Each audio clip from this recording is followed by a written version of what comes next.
1970 Panther Yearbook. These 167 students came from every parochial school in the area, as well as the grade school at Seward Air Force Base in Smyrna and St. Mary's up in Clarksville. They were students, accomplished athletes, committed servants, and musicians. In addition to being geographically diverse, these boys made up the most racially diverse class in the school's history. They tended the gardens both on the campus and in their community, as they were forming themselves for a changing world. It was a class whose involvement was reflected in several important firsts that have become part of Father Ryan's life and legacy. In the fall of their senior year, Mr. Jim Dedman introduced them and Father Ryan to debate and oratory, and the first forensics program began at Father Ryan. Just a few weeks later, and perhaps inspired by their forensics experience, a group of classmates decided to liven up the Friday pep rallies with a little creativity, a dash of costuming here, a little bit of acting there, and the first Ryan man, Peter Hall, emerged to save the day, and to start a tradition that turned 50 years old this year when Robbie Allen of the class of 2020 became the latest exemplar of the unforgettable Ryan man. The year was filled with even more moments. Miles and Darst and Ensminger led the Irish to the NIL Cross Country Championship. Morales and Linehan claimed state wrestling titles. Dittenhofer starred at Showtime with Mariah, and many of the class expressed the Irish's long-time commitment to service, both in local projects for the Key Club and in an ongoing mission program in Haiti. Let's welcome these men back to Father Ryan, representatives of the last all-male graduating class of Father Ryan. Let's begin with Rick Baltz, Brazo Berry, Ira Baxter, Alvin Burns, Pat Campbell, Mark Carnes, Tony Catnanny,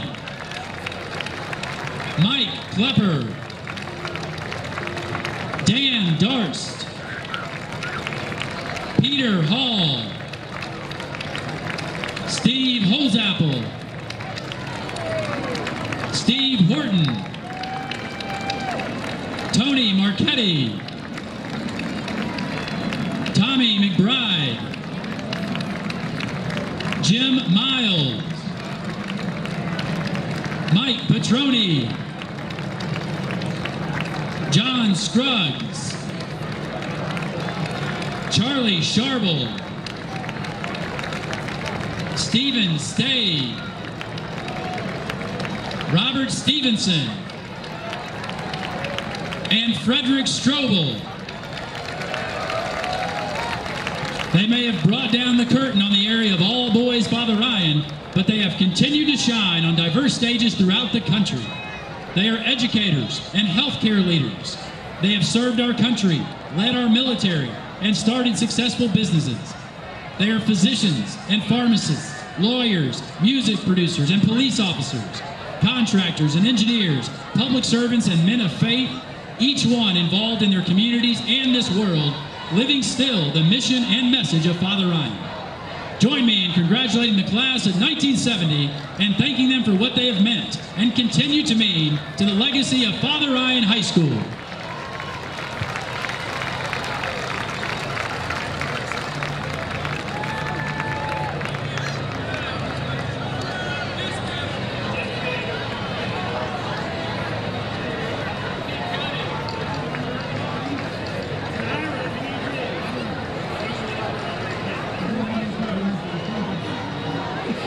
And now, ladies and gentlemen, please rise to your feet for tonight's opening prayer and join us in welcoming to the field Kate McNeil, president of the senior class, a graduate of St. Joseph School, a writer for the Moina, the marketing director for this year's Relay for Life Committee.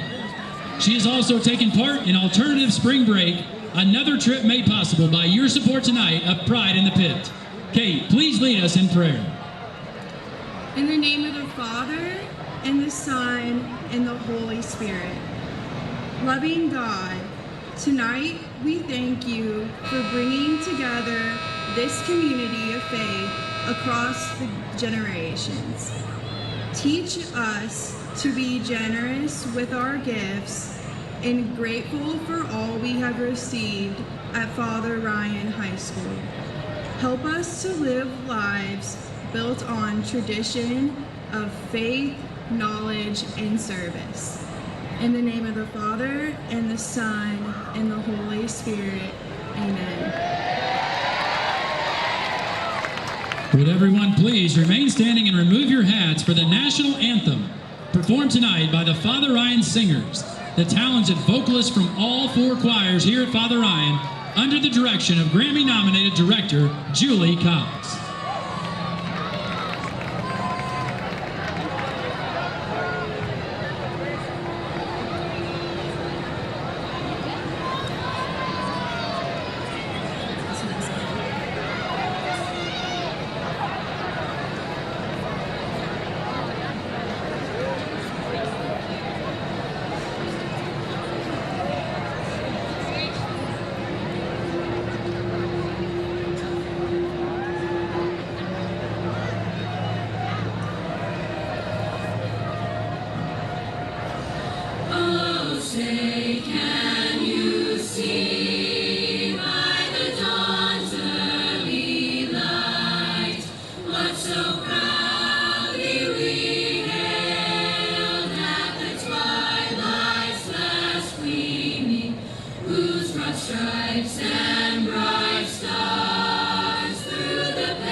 Good evening from the campus of Father Ryan High School in South Nashville.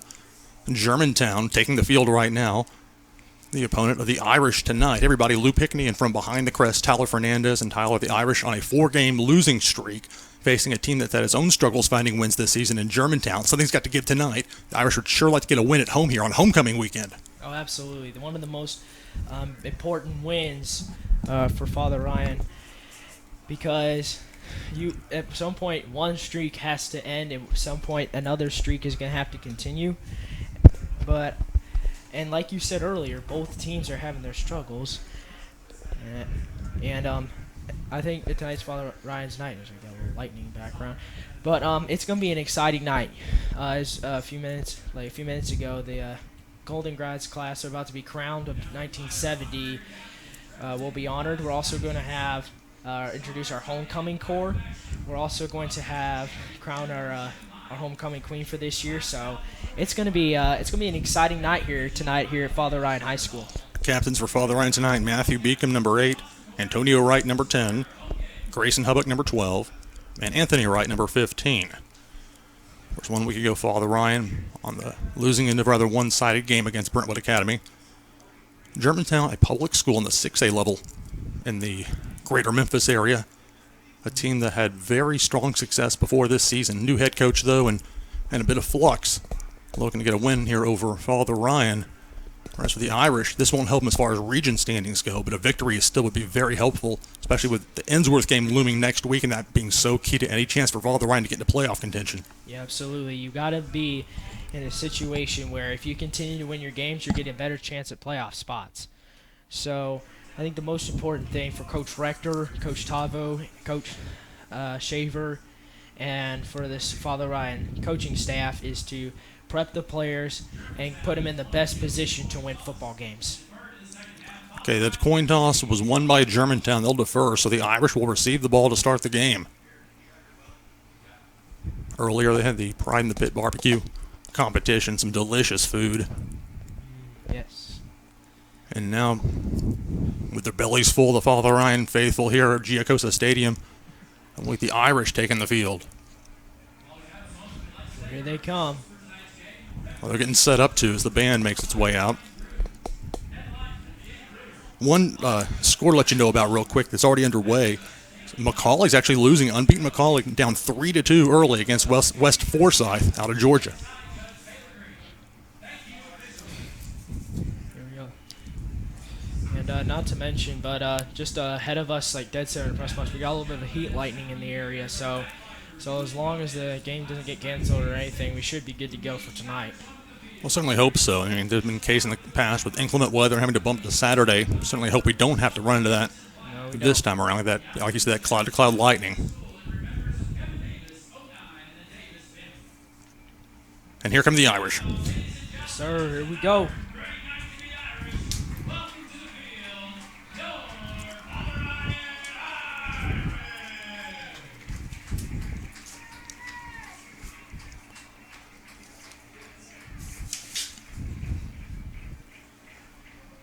Thinking about for Father Ryan, one of the keys is turnovers. When you look at 17 turnovers for Father Ryan this season, only one that they forced against an opponent. Now, there are a couple of times, like the BGA game where the punter hit his knee to the ground, turnover on downs, that doesn't count as far as, fumbles, interceptions. And to be fair, Father Ryan's starting quarterback, DC Tabscott, has more touchdowns than interceptions. He's not too far below a 60% completion rate, but for Father Ryan, it's going to be certainly a team effort here tonight. And also, that's a great point. And also, another point to point out is also the penalties as well, because there's been a lot of false starts, holdings, all the good stuff. So, if you're Father Ryan, you want to limit those penalties here tonight. Yeah, I definitely agree with you on that as far as the penalties go. With the schedule for other teams, Division II AAA, mentioned Innsworth and NBA. They're going to be starting at 7:30 Central Time, so a half hour later for their start. Brentwood Academy hosts West Toronto Prep out of Canada, Ontario to be specific. Mentioned that early on, Macaulay down to West Forsyth, playing in Georgia tonight. Knox Catholic's got a game with Science Hill that's probably just underway. JP2's got a home game against Christian County, Kentucky. And it's on from there with some of these West teams, Division II AAA. And so, we've got NBA that plays 8 teams that are Division II AAA, but only 5 of those 8 actually count. Yeah. And so now Father Ryan prepares to receive the opening kickoff as Germantown won that coin toss to decide and deferred. So they'll get the ball to start the second half. And again, we see Cameron Bosley, one of the 2 return men back on that far side for Father Ryan, a pair of freshmen. Bosley's a freshman, also Aiden Nelson, a freshman. And I've seen this the last few coin tosses. I think pretty much all of them for this season. Anytime Father Ryan, before has won a toss, they elected to receive first because back in the past they have chosen to defer to the second half. So it's very, very interesting. So I'm psyched to see what DC Tabscott in this offense can do. So it will be Georgetown lining up to kick off.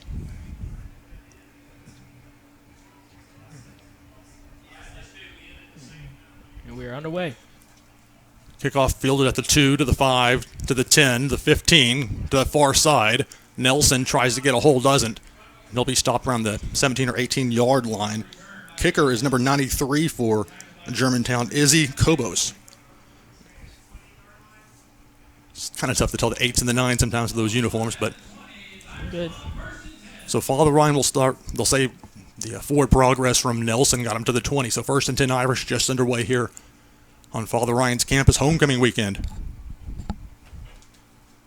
And it will be DC Tabscott going out on this Father Ryan offense. Going to start with Josh Pfeiffer on that far side, a receiver. Christian Smith to the near side. A pair of running backs. One on either side of quarterback DC Tabscott. It's Jaden Robinson to the near side. And on 1st and 10, it's a handoff. Good second effort. Robinson stays up past the 25, now about a 6-yard gain. Nice play by Jaden Robinson, not only to have the toughness to break the tackle, but also nice balance to keep him on his feet and allow him to get more yardage as a result. It's Colt Crocroft on the stop. You'll have to excuse me if some of the Germantown names, I'm a little slow in getting to them. I still don't have a full roster. It's unusual. I've been doing this a long time. Typically, you get to the stadium, you at least get a roster, but luckily I've cobbled together something that should at least give us some information. So Father Ryan now looking at a 2nd and 4, 10:30 to go, first quarter, just underway here at Giacosa Stadium. And they've got the play clock set at 25. The officials are talking on the sideline. And I don't know if there's an issue with... appears something to do with the...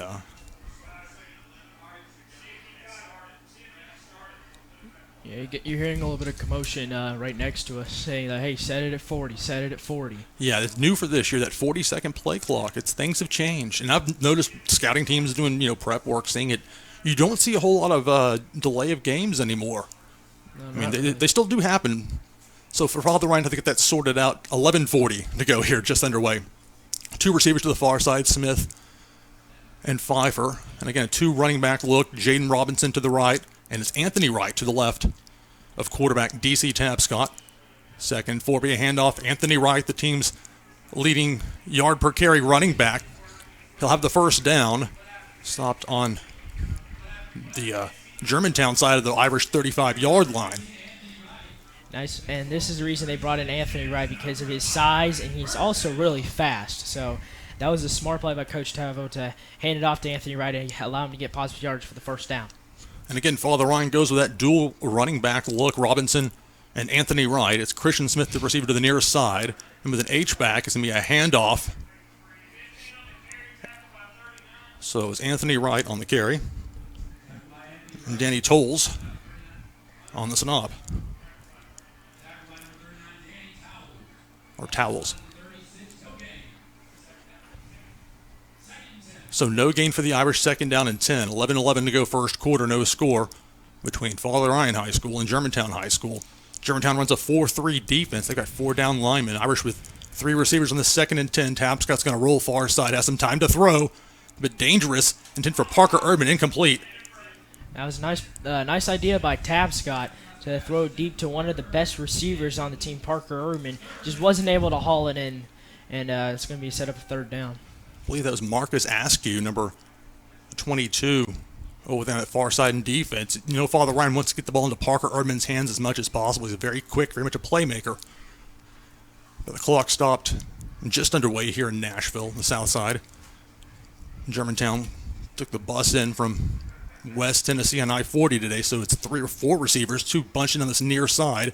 On 3rd and 10, Tapscott throws high over the middle, complete. It's a first down for the Irish. Parker Erdman.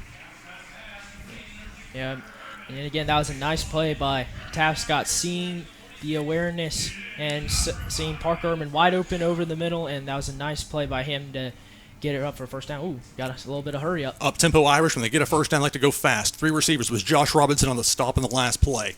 1st and 10, Father Ryan, and with 24 seconds on the play clock now, you'll see Tapscott look to the near side. The defense is evaluated. It's going to be a handoff. That's Antonio Wright. His first carry of the game will get maybe a yard.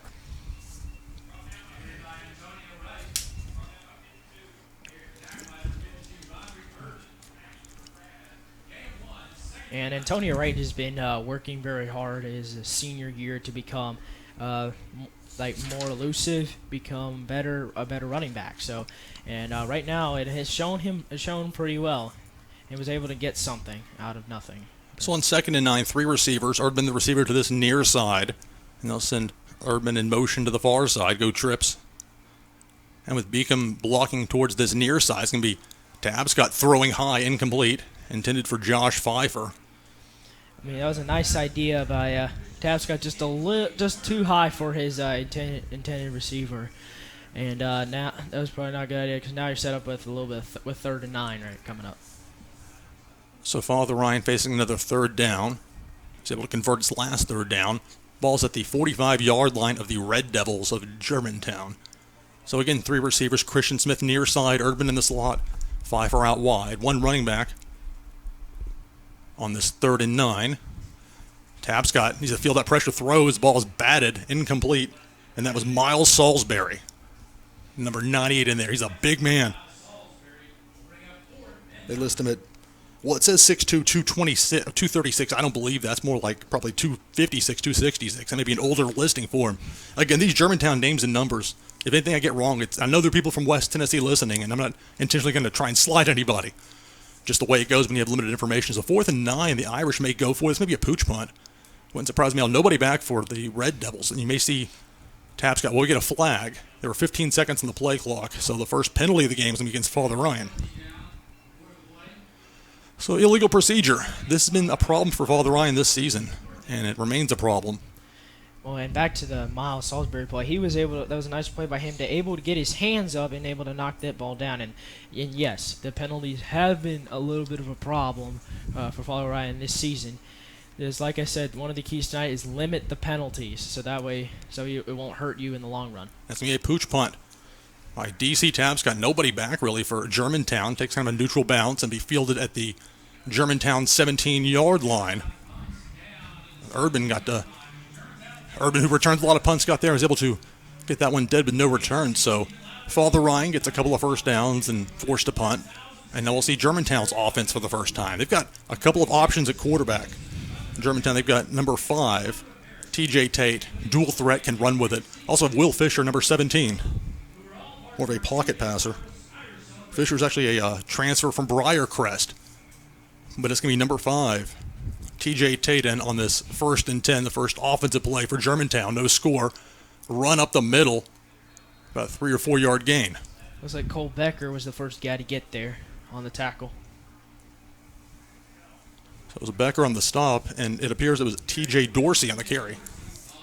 Dorsey wears number 1 for Germantown. 2nd and 6, 9:10 to go, first quarter, no score. Father Ryan in Germantown. Out of the shotgun. It's going to be a fake handoff. Tate's going to throw a little running back screen complete to the 30, to the 35, to the 40. That's John Paul Penn. And Penn finally brought it out of bounds, but not until he reaches Irish territory. And great awareness there by Tate.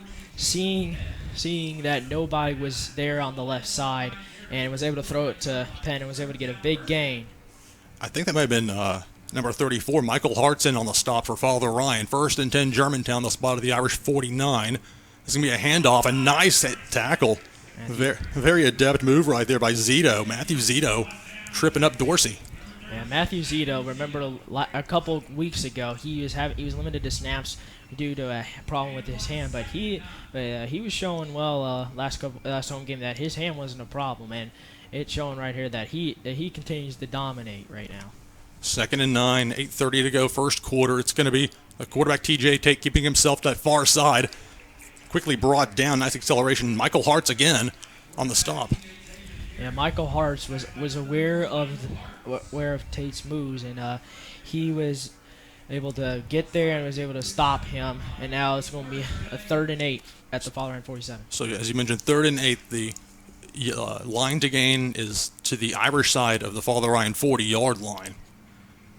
So it'll be 3 receivers. Tate out of the shotgun. He's a left-hander. He's going to air one up into man coverage. And it was nearly intercepted. Incomplete. Now, Germantown will take some risks with their throws from what I was able to cobble together on video. And that was a nice play by Michael Harst to anticipate the pass. But even though he wasn't able to come up with it, it looks like that Germantown's offense is still on the field. And it's going to be interesting to see what they decide to do here for Germantown. Dwayne Acon goes to the sideline. It's 4th and 8, so if the Irish were induced into the neutral zone, that doesn't give Germantown a first down. So TJ Tate, the handoff, we have a flag now. It's going to be a reverse throw intercepted by the Irish. From the Irish 40, out of bounds at the 44-yard line. Unnecessary play after the play, getting thrown to the ground. We'll see if that brings the penalty flag. We'll also see what this first penalty flag was. And it was James Reed, the sophomore, on the interception. Like I just mentioned before, though, Germantown will take some chances with its throws, and it paid the price there. Well, let's check the flag. Yep, illegal formation. You figure a play like that, if they're not going to blow it dead, it's usually on the offense. Yep. Nice play by James Reed to anticipate the pass. It was there, right place, right time, and he was able to get that ball and pick it off and take it the other way. Yeah, I mean, as much as it's great to get the interception, he actually would have been better just batting the ball down as he brought it back to the 42-yard line of Father Ryan. That gave it 4 or 5 yards. Of course, there's a chance you return it all the way if you get it. And when you have a chance to get an interception on a team that has struggled in forcing turnovers, you take it. So Father Ryan now going for its second offensive possession of the game. No score. 7:40 to go first quarter between Father Ryan High School and Germantown High School. Richard Bryant into the game. He's the receiver on the near side. Double tight end look. And under center. B. Tabscott handing off. That's Jaden Robinson. Robinson, a stiff arm, brought down from behind. Helmet comes off on the player that made the tackle for Germantown. That's number 22, Marcus Askew. Yeah, it was 22 versus 22 right there. And Jane Robinson does a nice job just keeping that full head of steam, and he was lucky that it was not a face mask penalty. So a 7-yard gain. Askew, by rule, has to leave the field because his helmet came off. Either that or Germantown would have had to use a timeout. So 2nd and 3, 7:10 to go first quarter. No score between the Irish and the Red Devils of Germantown High School. And again, it will be under center. D.C. Tabscott. A collision with Jaden Robinson, his running back, and be tackled for a loss. That play was problematic out of the gate. It was Orlando Loggins with the tackle for loss.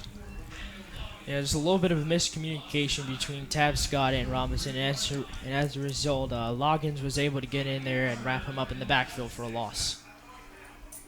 So it looks like 3rd and 9 for the Irish. They have the ball spotted at the Father Ryan 43-yard line. The Irish need to get the ball to the Germantown 48-yard line to get a first down. They'll use 3 receivers. Urban in the slot on that far side. We've got Bryant, the receiver, on the near side. 1 running back. And out of the shotgun, Germantown only brings 4 on pressure. Tabscott may run with it. He needs to get to the 48. He does. Keeps running with it. Stays in bounds past the 30 to the 20. And a hard hit. A hard hit on Tabscott. Brandon Partey on the hit.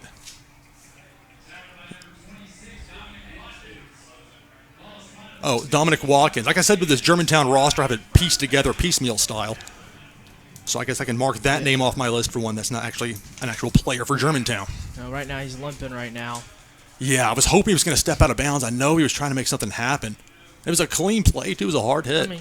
But, the quarterback in there, that's a tough one.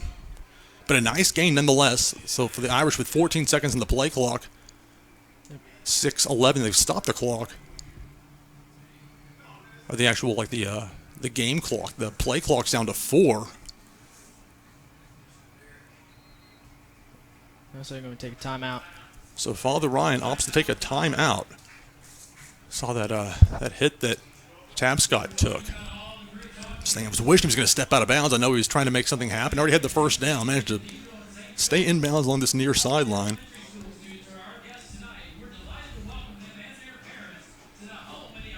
So as mentioned, this is homecoming weekend for Father Ryan. Only one more home game for this regular season for the Irish as Lipscomb will come the visit on what will be senior night for the Irish, and that's up in a few weeks. Right now it's 6:11 to go. Here in this first quarter, no score, Father Ryan and Germantown, the Irish with their best field position of the game thus far after the long run on 3rd and 9 by D.C. Tabscott. Tabscott for taking a hard hit near the 15. Irish use their first timeout. They have 2 remaining for the half. Still the full complement for Georgetown. I think you meant Germantown. Or Germantown, excuse me. I was afraid I might make that mistake. As soon as I said it, I know. You're good, man. I know Georgetown's a college, but it's fine. Yeah, I know. Now, I certainly know Germantown. It's West Tennessee. So it'll be Richard Bryant, the receiver on that far side, number 89. It's like Matthew Derrick's coming in. And under center, it is Matthew Derrick on this 1st and 10. He's going to hand off Antonio Wright. Made 1 tackle or miss. A couple of yards on the gain, so hope that Tabscott's okay. That was a hard hit. Yeah, it was, and when you take hard hits like that, so you may come up a little limp right there. I think that's what happened right there. Yeah, it was like he got hit. Look at the shoulder area more than anything. It was just a hard collision. It's a clean football play, though. So now the Irish look at 2nd and 9. They're in the red zone at the 14-yard line of the Red Devils. 5:35 and counting first quarter, no scores. Gonna be another handoff. This is Anthony Wright, twin brother Antonio Wright. Anthony will have maybe a couple of yards. I think you're going to see Germantown start to key in on the run here in this red zone.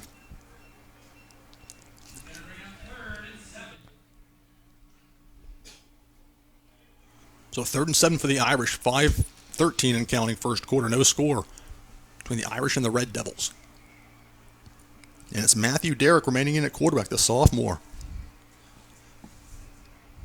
It has been mostly Tapscott this season at quarterback. Matthew Derrick did play some last week against Brentwood Academy, so it's a 4-receiver look for the Irish on this 3rd and 8. Derrick looks toward the near side, avoids a would-be tackler, but a second's going to bring him down for a sack. Managed to get away from Salisbury, big number 98. I've got to get a hold of that roster from there or something, because I got a 52 that doesn't have a 52 to match on the list I have. I have a 51 with a question mark, and a 53, so whatever the case, and Father Ryan now looking at a 4th and 13, 4:26 to go first quarter, and it will be Zach Wesnowski, the junior place kicker from 35. Plenty of leg. Good. And it is good. So Father Ryan strikes first at the 4:15 mark of the first quarter. It's Father Ryan 3, Germantown 0. So we hope everything's okay for DC Tapscott. It was a hard hit, but it looked like he was going to stay out there, and the Irish called the timeout, brought him to the sideline, and I imagine he's undergoing some sort of an evaluation to make sure everything's okay. Actually, I can see them now talking things over with him. It definitely changes the arithmetic a bit as far as if you don't have Tapscott in there at quarterback. Derrick also a capable quarterback as well, but Tapscott with more experience, and he gave us a great run, put Father Ryan into the field position where they ultimately were able to convert on a 35-yard field goal by Wesnowski. But the question is, will Tapscott be okay? And so now Wesnowski will put the ball right on the X at the 40-yard line, directly at that midfield spot.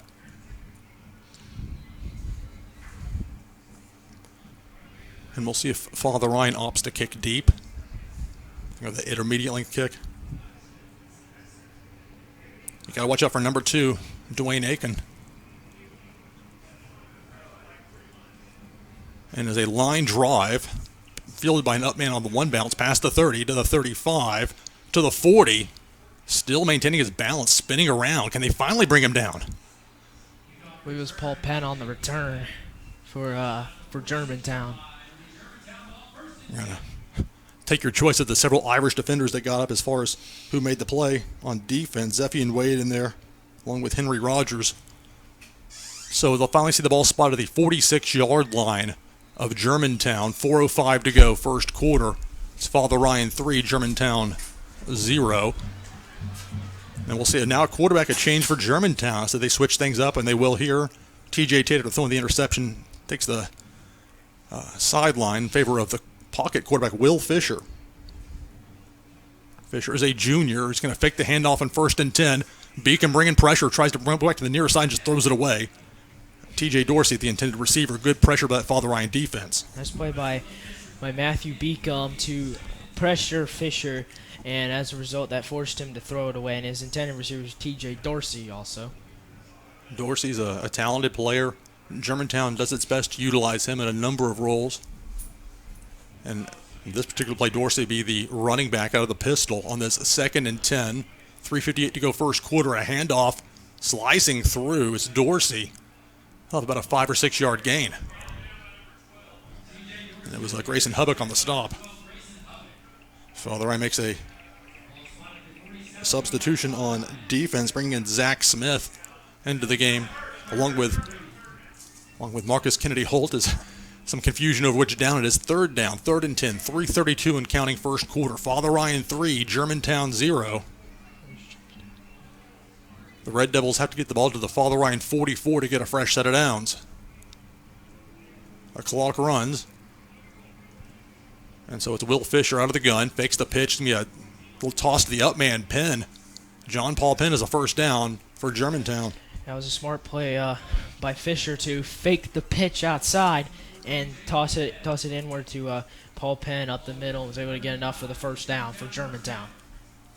They'll say that John Paul Penn made it to the 35-yard line, 1st and 10, approaching the 3-minute mark of the first quarter. Father Ryan 3, Germantown 0. And with 20 seconds on the play clock, a late substitution. Penn goes to the sideline.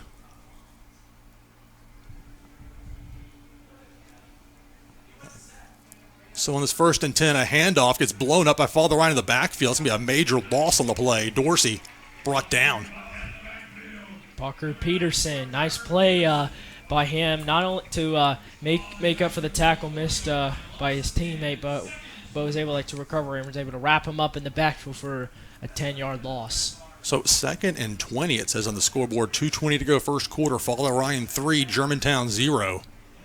22 seconds on the play clock. Dwayne Acon again going over to that far side. He'll be a receiver. 1 of 3 on this 2nd and 20. 2 minutes to go first quarter. The Irish lead by 3. It's going to be a QB keeper. Fisher's going to throw awkwardly toward this near side. Good effort to bring it in, but I think he was out of bounds. And he was. It was intended for R.J. Garrison. A nice effort by him, but nice job by the Father Ryan defense, forcing Garrison have nowhere to go but out of bounds. So you got to give some credit to Coach Sharp and this Father Ryan secondary. So now it's 3rd and 20 for Germantown. Father Ryan leads 3-0 late in this first quarter. Of course, the question for Father Ryan, as we see on this near side, probably out of camera view, but continued attention being paid to Father Ryan quarterback DC Tapscott. But on 3rd and 20, it's going to be Fisher. Set up a receiver screen, complete at the 40. This could be trouble past the 35 to the 30. Finally tackled to the 29, about 4 yards shy of the first down. Nice catch by Mike King, and Germantown was trying to get some yards out of it, but wasn't able to get enough for the first down. And it was Michael Hartz on the stop for Father Ryan. He's had a very good first quarter, 1:27 and counting. And so on this 4th and 5, the Irish have to be careful not to jump into the neutral zone. Do not be fooled into jumping in. And so with 17 seconds on the play clock, Irish nearly moved into the neutrals, and they've got to be careful here. I don't know if it actually would give them a first down. They'd have to measure, be very close. I think they're just going to try and get Father Ryan to jump if they're not, with 5 seconds on the play clock. And again, we see Fisher barking toward the line, and it appears it was a timeout. In fact, a timeout taken by the Red Devils.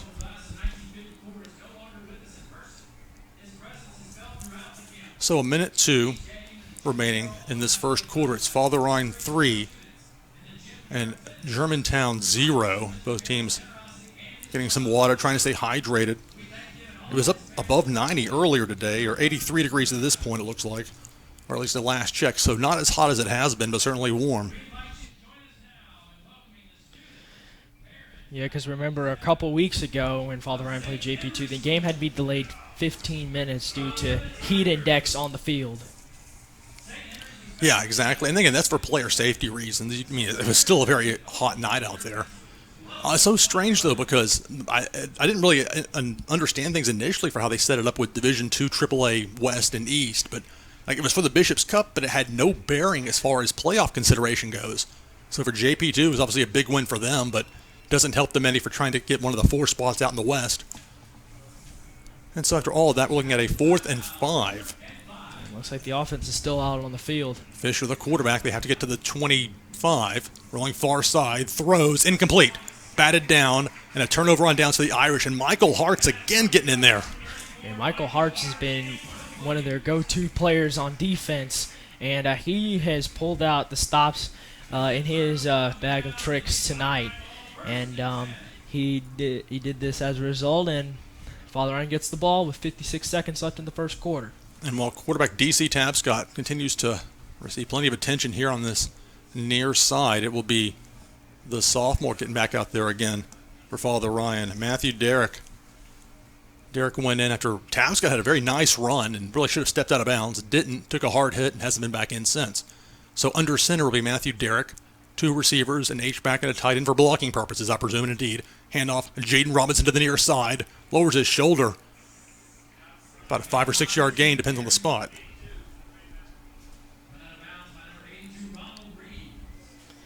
It was a nice play by Jaden Robinson, able to bounce it to the outside and was able to get some yardage out of it. Ronald Reeves on the stop for Germantown. I'm like halfway tempted to just wait for the PA announcer to say the name and make sure the name on my list for Germantown matches. I tried. I mean, if you've heard my broadcast, you know I do this prep work. But this was very elusive. So Father Ryan 2nd and 6, less than a minute to go first quarter. Irish leading 3-0. With a offset eye backfield play fake. Matthew Derrick's going to throw deep. Christian Smith. And he makes the reception.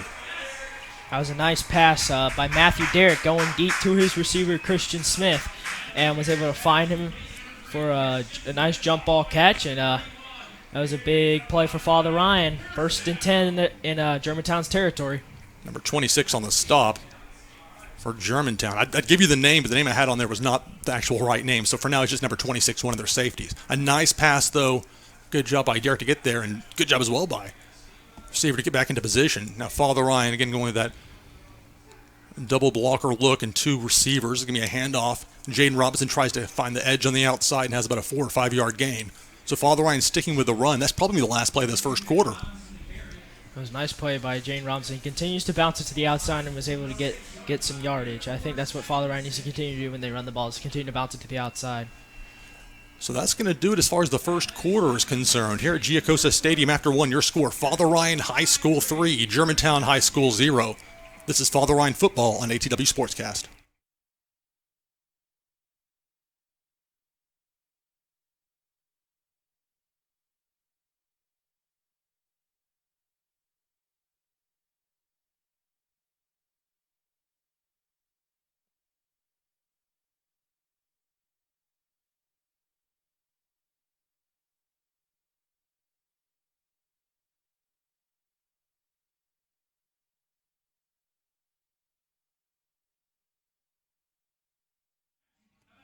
So we begin the second quarter here at Giacosa Stadium, the campus of Father Ryan High School. Let you all know about something coming up here on campus. Open house Sunday, October 20th. That's from 12:30 to 4 p.m. So definitely an opportunity to check out the campus, find out all the many things Father Ryan has to offer its students. And again, that is Sunday, October 20th, 12:30 to 4 p.m. It's Father Ryan 3, Germantown 0. Irish looking at a 2nd and 5. With the ball at the 27-yard line of the Red Devils. And if you're Coach Strecker and Coach Tyler, you got to be proud of how the offense has played thus far in the first quarter, because there's been times where the offense hasn't done as well as I anticipated, but you know what? This is one of those games where they have actually done well on offense. 2 running backs in the 2nd and 6. A handoff. Jaden Robinson. Robinson cuts through and still churning his legs. Has the first down for the Irish into the red zone. What I like about Jaden Robinson is his toughness and his physical toughness to keep his legs going, and was able to gain some yardage. And as long with defenders being all over him, he has the strength in those legs to take more yardage down the field. So Jaden Robinson comes to the sideline. Got Antonio Wright into the game. So Antonio Wright's in. Anthony Wright, the senior, just been an important part of this Father Ryan team the last 4 seasons, both in there on opposite sides of sophomore quarterback Matthew Derrick. Derrick with 3 receivers on this 1st and 10. It's going to be a handoff. That's Anthony Wright. The helmet comes off. That's the second time we've seen in this first half a helmet pop off for a player from Germantown. And right now, if I look off to the left sideline, it looks like Tav Scott's and crutches, which means it's serious right now. Well, hope for the best with that. They're going to take precautions, of course, but right now, Father Ryan having to go with what they got. And at this point, that's sophomore quarterback Matthew Derrick, who has them being the Irish in the red zone, 2nd and 6, 11-17 to go the second quarter. Father Ryan leads Germantown 3-0. And from under center, Derrick's going to hand off, and then be a tackle for loss. Germantown kind of blew that play up. That's big number 98 in there, Miles Salisbury. So Irish lose a couple of yards, still in the red zone, but it looks to be about the 18-yard line of Germantown. 10:50 to go second quarter. Father Ryan 3, Germantown 0. Well, the only hope we have right now for DC Tascott is just a sprain in his knee. So. Yeah, and that'll have to be determined. And so with Jaden Robinson in, it's going to be a fake to him, a throw to the corner of the end zone. incomplete. It's a good idea into man coverage, and that has been a problem for Germantown, giving up touchdowns on man coverage throws like that. Josh Pfeiffer. That was a nice idea by Matthew Derrick. He has a nice arc when it comes to his throws, and we saw that there. Just Pfeiffer wasn't able to haul it in. I think it was number 25 over there, Andre Love, for Germantown in coverage. Right idea. Ball was in that vicinity, and now Father Ryan will set up for a second field goal attempt. We saw earlier in the first quarter, Zach Wesnowski, the junior kicker, hit from 35. This also from 35 on the other side of the field. Spinning kick. And it's good. So Zach Wesnowski, 2 for 2 on field goals. And early in the second quarter, Father Ryan extends its lead. 10:24 to go second quarter. It's Father Ryan 6, Germantown 0. We'll be right back in just a moment. This is Father Ryan Football on ATW Sportscast.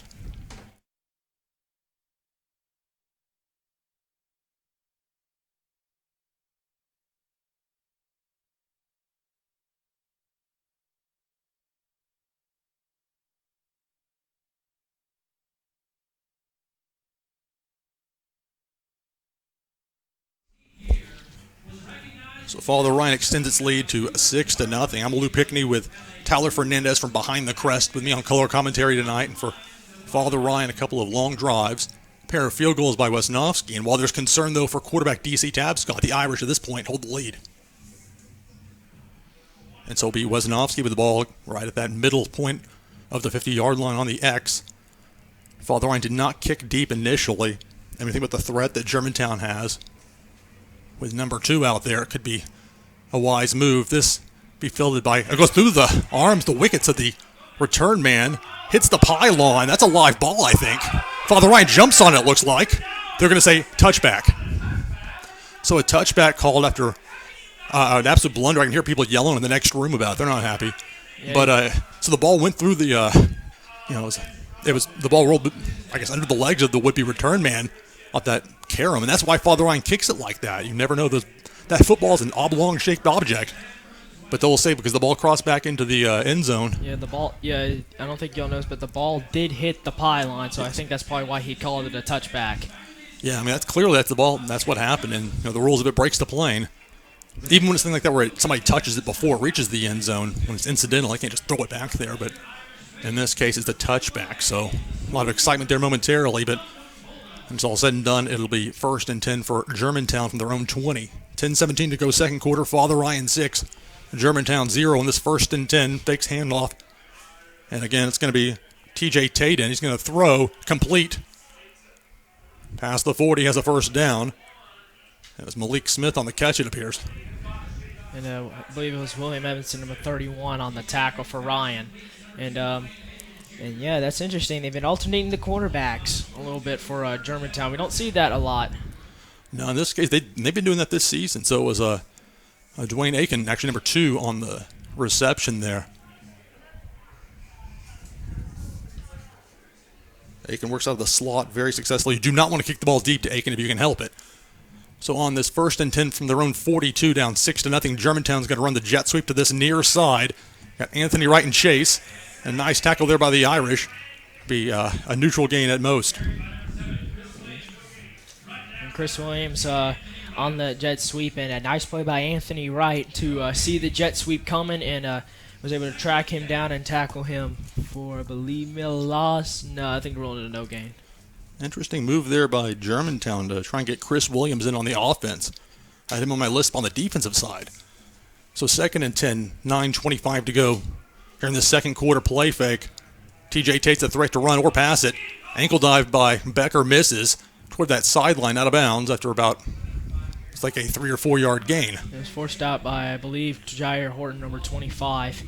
And that was a nice effort there by Cole Becker to try to get TJ Tate. But TJ, with being mobile, being elusive, was able to get out of the sack, was able to run first for a little bit of yardage. They'll say he only got the ball to the Germantown 43-yard line, so 3rd and 9, 9:15 to go second quarter. Out of the gun. Ball's loose. That's a live ball. And Germantown's just going to jump on it. It appeared that Tate was trying to throw it. Almost like the tuck rule. Shades of Tom Brady versus the Oakland Raiders, 2001. or early 2002, 2001 season. But so it's Father Ryan ball here in just a second. It's fourth down, excuse me. Father Ryan will likely get the ball here, presuming that it is a punt. And TJ, I think he was just trying to pump it, and I think probably with a little bit of hot, like the humidity, it may cause a little bit of slippage on the football. So I think that's probably what happened. That's what caused the fumble for Germantown. And it's John Paul Penn, the punter. It's a spinning punt. Erdman wisely gets away from it, but it takes a Red Devils roll. Considerable roll. Goes out of bounds right at the Irish 20-yard line. So a nice punt by Penn. Not the prettiest one you'll ever see, but you don't get points for beauty on it. And that roll for Germantown certainly put the Irish further back than I thought they were going to be. So Father Ryan looks at 1st and 10 from its own 20. 8:25 to go second quarter. Father Ryan leads 6-0.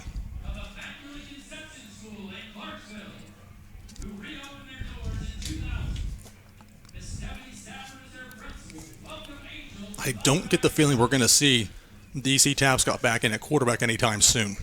No, with crutches and a brace, that doesn't look good. He was out there talking with the offense in the huddle, but hopefully it's just a precautionary thing. But his left leg is the one that is of concern. But now for the Irish with sophomore quarterback Matthew Derrick and a 4-receiver look. They'll send Erdman in motion. A jet sweep. Parker Erdman. Flag comes in. So this is going to come back. Erdman had enough for a first down, a nice 10, 11-yard gain after all that running, but when that flag comes in from the side official, and this is something that has just plagued the Irish this season. And this is how you get drives, that you get the run established, and then you take it back, and then you're forced to pass, and it changes things considerably. Yep, absolutely. Yeah, it looks like a legal formation on Father Ryan. And so, that's, again, the referees, it's not like it's a judgment call. Either it is or it isn't. Clearly, the referees' estimation there, it was a formation issue for the Irish. So again, this has been penalties, and particularly ones like that just are completely unnecessary, that have plagued the Irish. Now looking at 2nd and 15, 8:17 to go second quarter. Father Ryan 6, Germantown 0. It'll be Josh Pfeiffer, the receiver to the far side, Richard Bryant, the receiver to the near.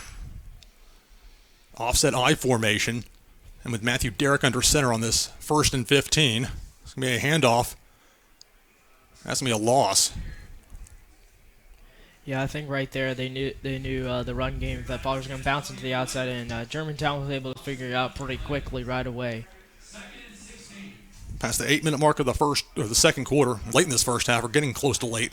Father Ryan up 6-0. So it'll be Anthony Wright coming to the sideline, Parker Erdman into the game.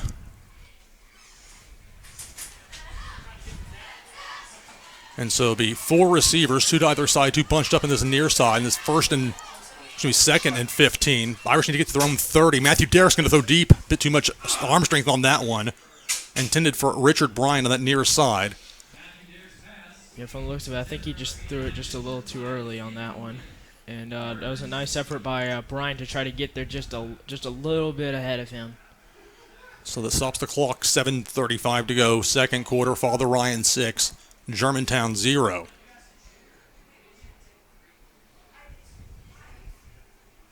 "20 seconds on the play clock." And again, that 40-second play clock, that has really changed things a lot this season. So the Irish will go trips receivers to the far side, Bryant, the lone receiver, to this near side. And with the running back to the left of sophomore quarterback Matthew Derrick on this 3rd down, Derrick's going to roll far side. He's going to throw a bullet, and it's complete. Parker Erdman with a nice catch, first down Irish. Matthew Derrick took a hit. That was a nice play by Matthew Derrick. Was able to move mobile out to his right and was able to find Parker Erdman right there on the dime for a Father Ryan first down. Nice accuracy on the throw there by Derrick. Not easily done necessarily when you're on the run. It's helpful when you can get it there. Erdman sure-handed and with a quickness. It's first down Father Ryan, 7:15 and counting. First half, second quarter. Father Ryan 6, Germantown High School 0. 1st and 10, approaching the 7-minute mark. It's going to be 2 receivers to the near side, 1 way off to that far side. It'll be a handoff. That's Anthony Wright trying to find a seam. And that interior defensive line of Germantown got a hold of him and prevented anything from maybe beyond a half-yard to 1-yard gain.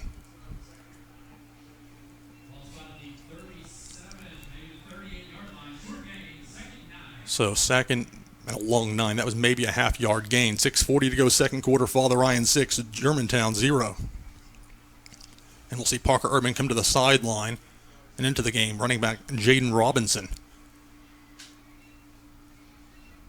Pfeiffer, the receiver to the far side, Bryant to the near. And it's a pair of running backs on either side of the quarterback, sophomore Matthew Derrick. It's going to be a handoff, Anthony Wright. Anthony Wright tries to get the head of steam going. A nice tackle to bring him down for about 4 or 5 yard gain. Marcus Askew right there. And Jaden Robinson has continued to do well for this Father Ryan run game. So a 3rd and 6 for the Irish. As you mentioned, Askew on the stop there. He had his helmet come off earlier. He's a bit of a hard hitter. Good job to wrap up right and bring him down. 3rd and 4, 5:50 to go, second quarter. Father Ryan, thanks to a pair of Zach Wisnowski field goals, leads Germantown 6-0, and out of the gun, the sophomore Matthew Derrick throws in and out of the hands of the intended receiver, Josh Pfeiffer. He would have been about a half yard shy of the yardage needed to get a first down. I mean, that was a nice idea by Matthew Derrick to find Pfeiffer, his intended receiver, but it just wasn't there a little bit. He had to kind of go up for that one and try to make the catch, and just came out of his hand. It would have been a tough catch to make, having to go up slightly off from where he was. And now Father Ryan has to be very careful here with Dwayne Aiken back at his own 25-yard line. He is a dangerous return man. And with 10 seconds on the play clock, it's a timeout. I didn't say which side. We'll take a quick timeout. 5:36 to go, second quarter. Your score, Father Ryan 6, Germantown 0. This is Father Ryan Football on ATW Sportscast.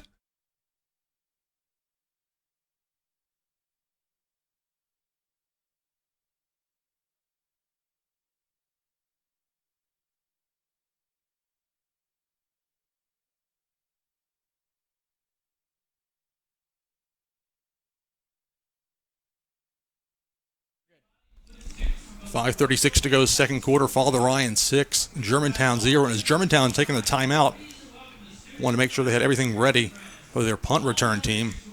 As mentioned, number 2, Aiken, very dangerous as a return man. And Father Ryan punter Zach Wisnowski ready to unload. And with Aiken standing at his own 23-yard line,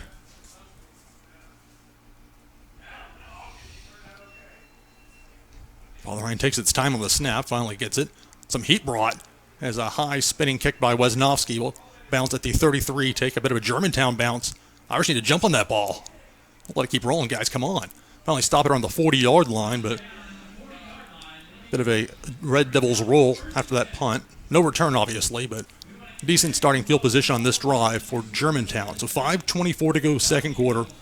Father Ryan leads 6-0, and we're going to see what the Red Devils have in mind. And they've been using 2 quarterbacks, which is the norm for them.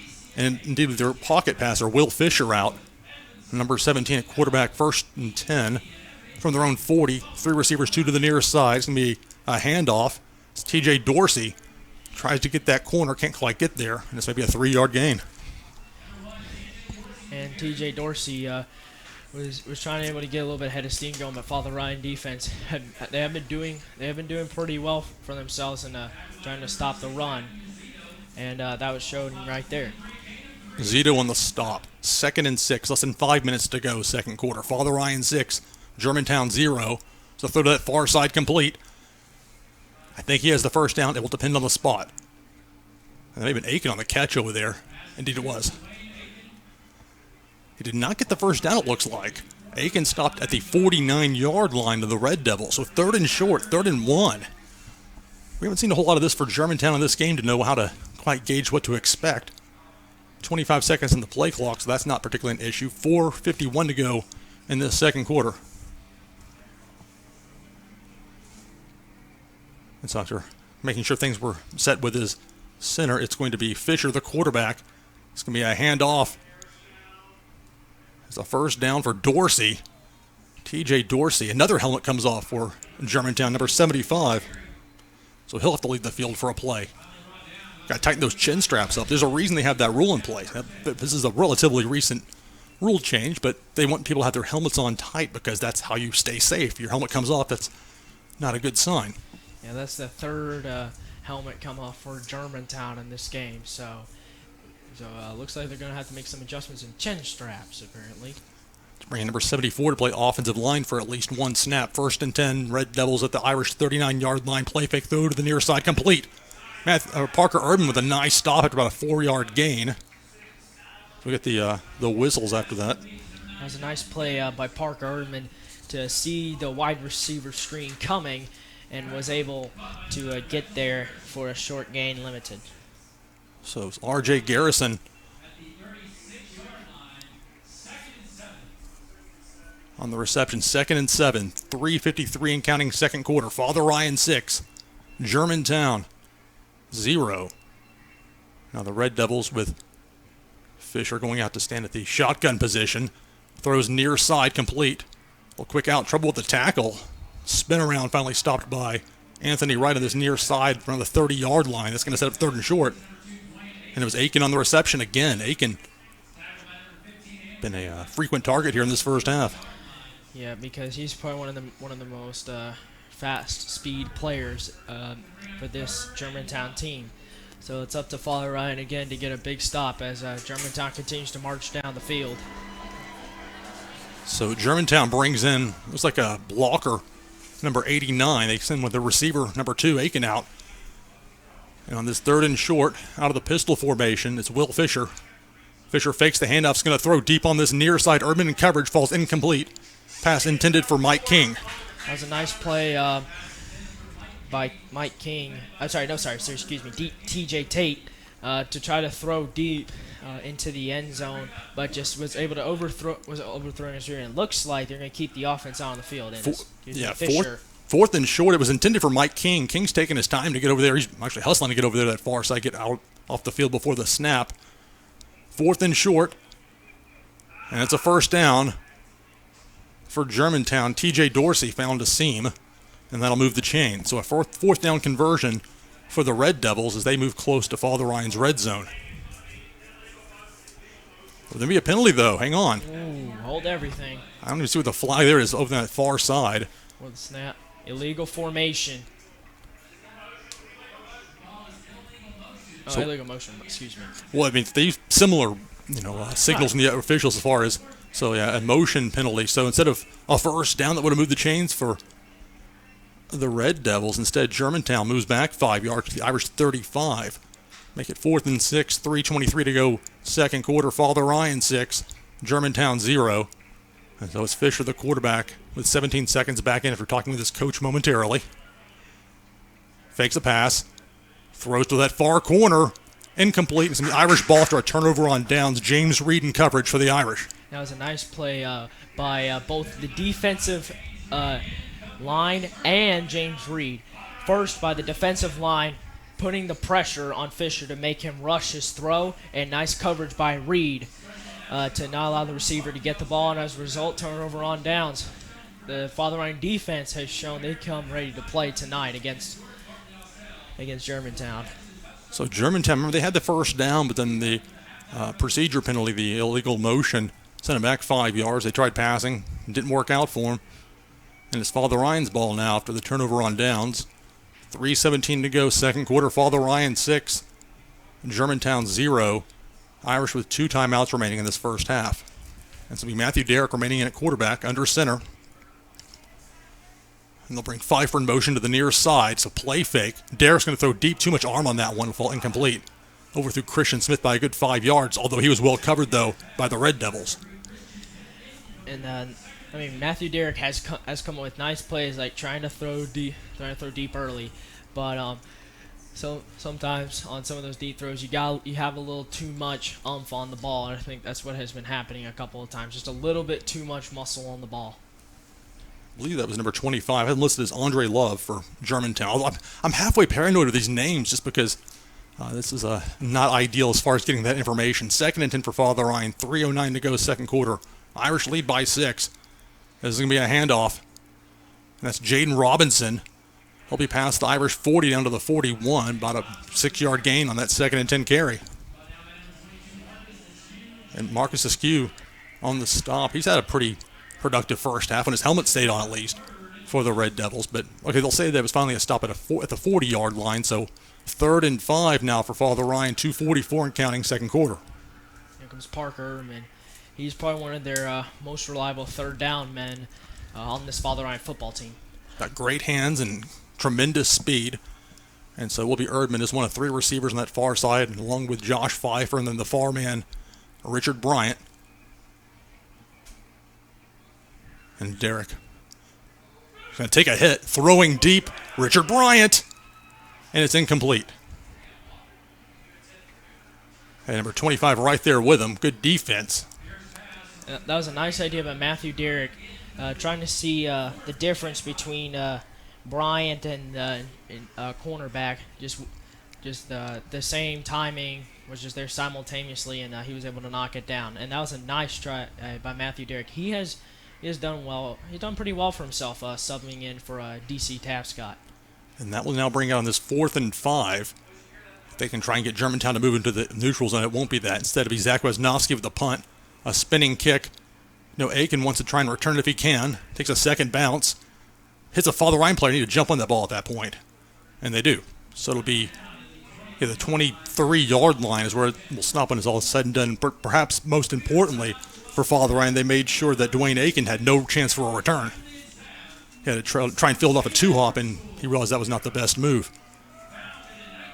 So 2 minutes, 3 seconds to go, second quarter. It's Father Ryan 6, Germantown 0, and Germantown will receive the ball to start the second half after winning the opening coin toss and deferring.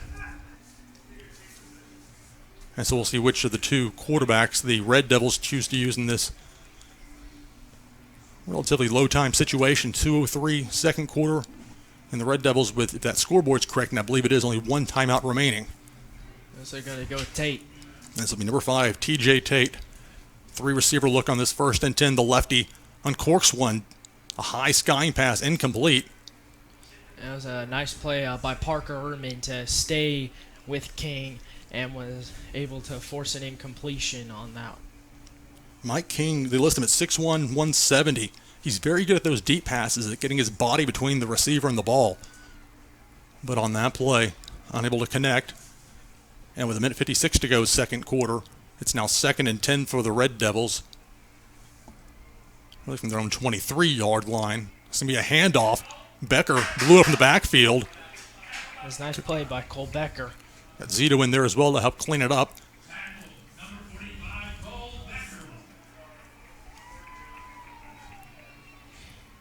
As you can hear from the faithful of Father Ryan, Cole Becker getting some praise after that wrap-up for the loss. So you know that this Father Ryan defense has done well this game, not allowed a single point in this first half, which is probably what you want if you're Coach Privet in this defense.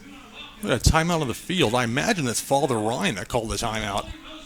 Father Ryan had, well, that's the only thing that would make sense at this point, because now Germantown looking at a 3rd and 11, really. It's just, 3rd and 11. They just fixed the scoreboard to show that. The Red Devils need to get to their own 33-yard line to get a fresh set of downs. Father Ryan, 1 timeout remaining, but if they can hold Germantown here, the Irish can get 1 more crack at it before we reach halftime.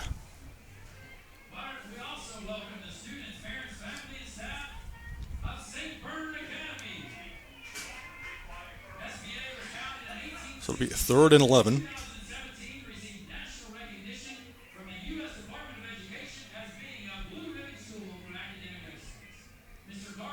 Up there in the Macaulay game. Macaulay now leads 16-3 over West Forsyth out of Georgia on 3rd and 11.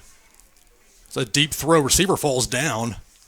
The ball hits the turf, stopping the clock on with 1:42 to go. I mean, it sometimes happens when a receiver or a defensive back falls down on the ground, just losing a little bit of balance. And I think that's what happened right there. He stumbled a little bit in his route, and that's what caused him to fall down. That's why the pass was incomplete. R.J. Garrison,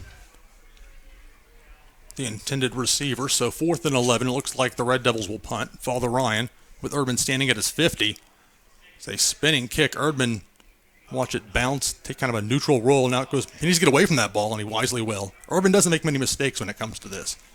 So as tempting as it might have been to go and try and run with it, with a 6-0 lead late in this first half, Irish now have 90 seconds, 1 timeout, and we'll see what they can do. I do not think that, as we talked about before, DC Tapscott, he's still out there on the sideline, but he's got crutches and a knee brace, or leg brace of some sort in his left leg.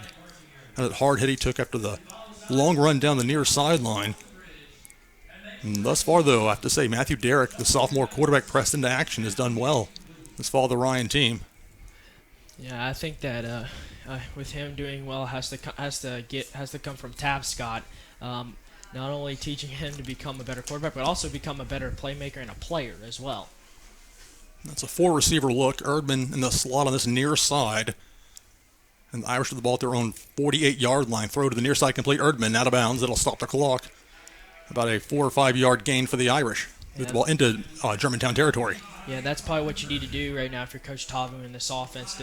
With only one timeout left, you probably need to connect on like throws, like nothing major, like no deep ball throws or anything. Just nice minimal / short complete passes and getting out of bounds to stop the clock. Try and work the sideline if possible. Again, a 4-receiver look, 2 on either side on this 2nd and 5. There's a throw, incomplete, little high, intended for Josh Pfeiffer. So with a minute 22 to go, second quarter, Irish now looking at 3rd and 5.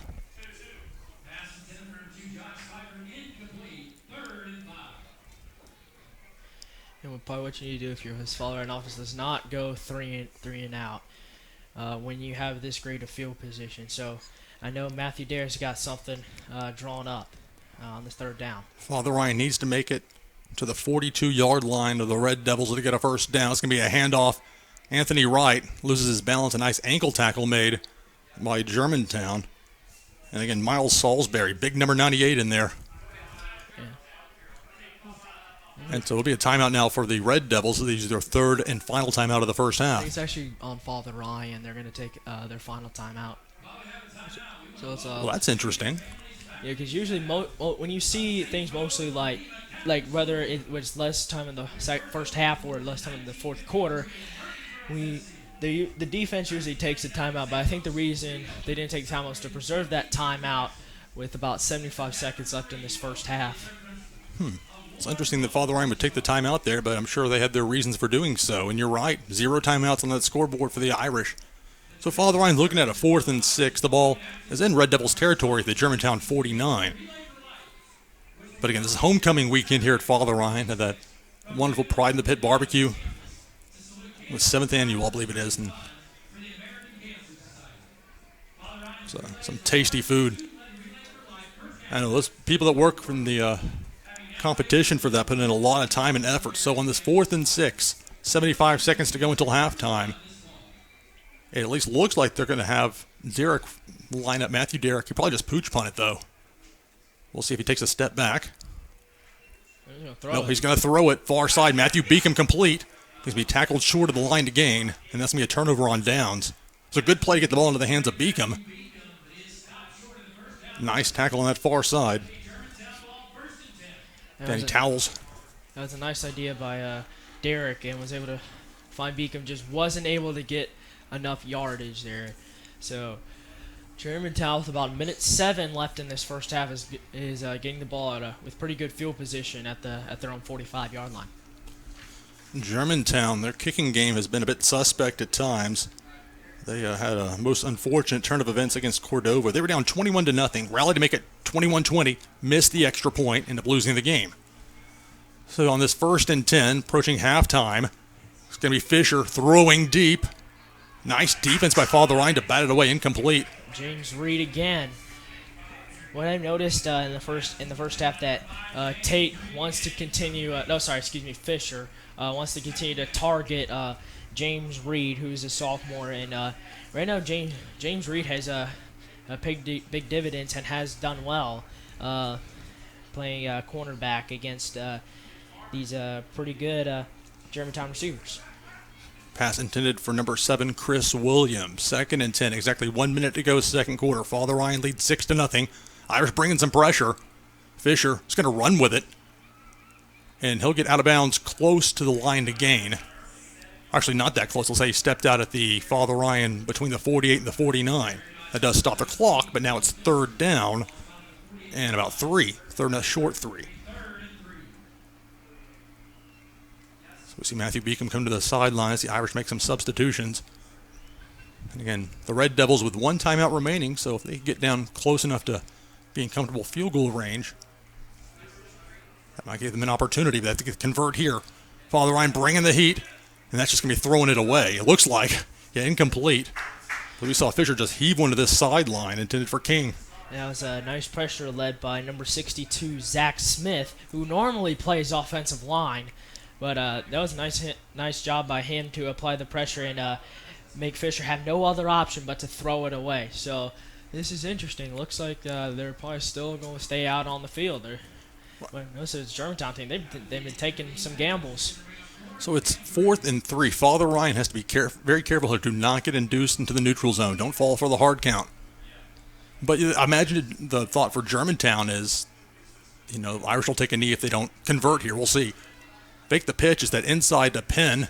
He'll have the first down. John Paul Penn has the ball to the Irish 44-yard line. It's the second time in this first half we've seen Germantown run that play.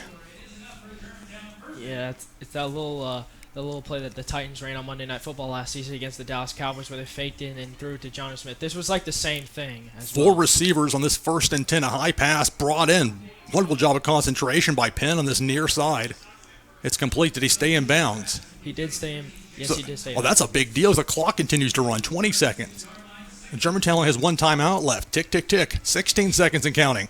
Fisher trying to get his troops going. Father Ryan, that delayed blitz. That far side, complete to Aiken. Aiken slips a tackle from Father Ryan and Hubbock, and then finally stopped around the 25-yard line. 6 seconds. So Aiken. And they're going to take the final timeout, which was smart. Yeah, at this point, you imagine that Germantown doesn't want to risk trying to run one play and then a second. So you take the timeout now and decide what you're going to do, trying for the end zone. With the ball at the 25-yard line, they're looking about a 42-yard field goal attempt. I don't know if that's tenable for them. I did my best to prep. I always do, but Germantown makes it exceptionally difficult. And I know there are people from Germantown listening. I want to talk about your players, and that's part of it, trying to get both sides of it. But when you don't put that information out there, you know how many college scouts listen to this, and college coaches and pro coaches? I mean, you'd be surprised. I hear from people. And not have that information available to people that could otherwise say, hey, there's a prospect we want to look at. So, I don't know, different programs, different ideas, but just a friendly suggestion.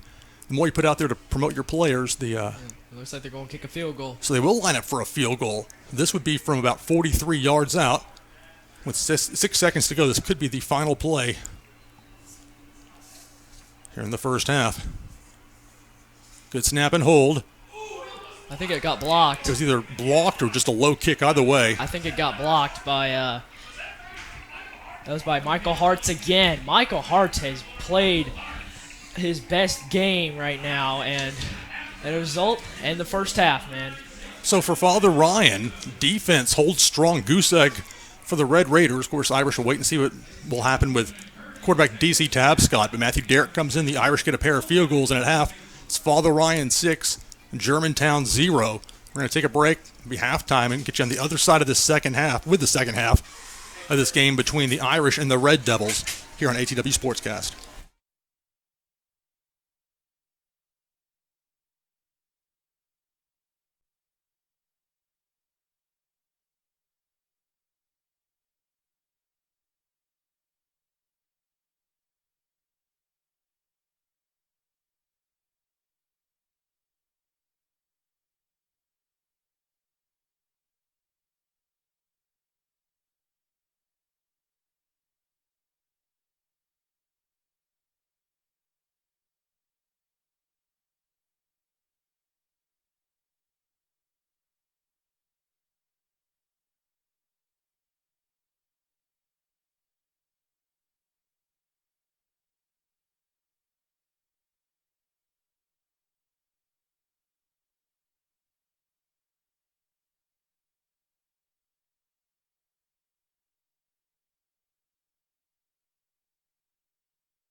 Knights, our homecoming queens from 1969 and 2009.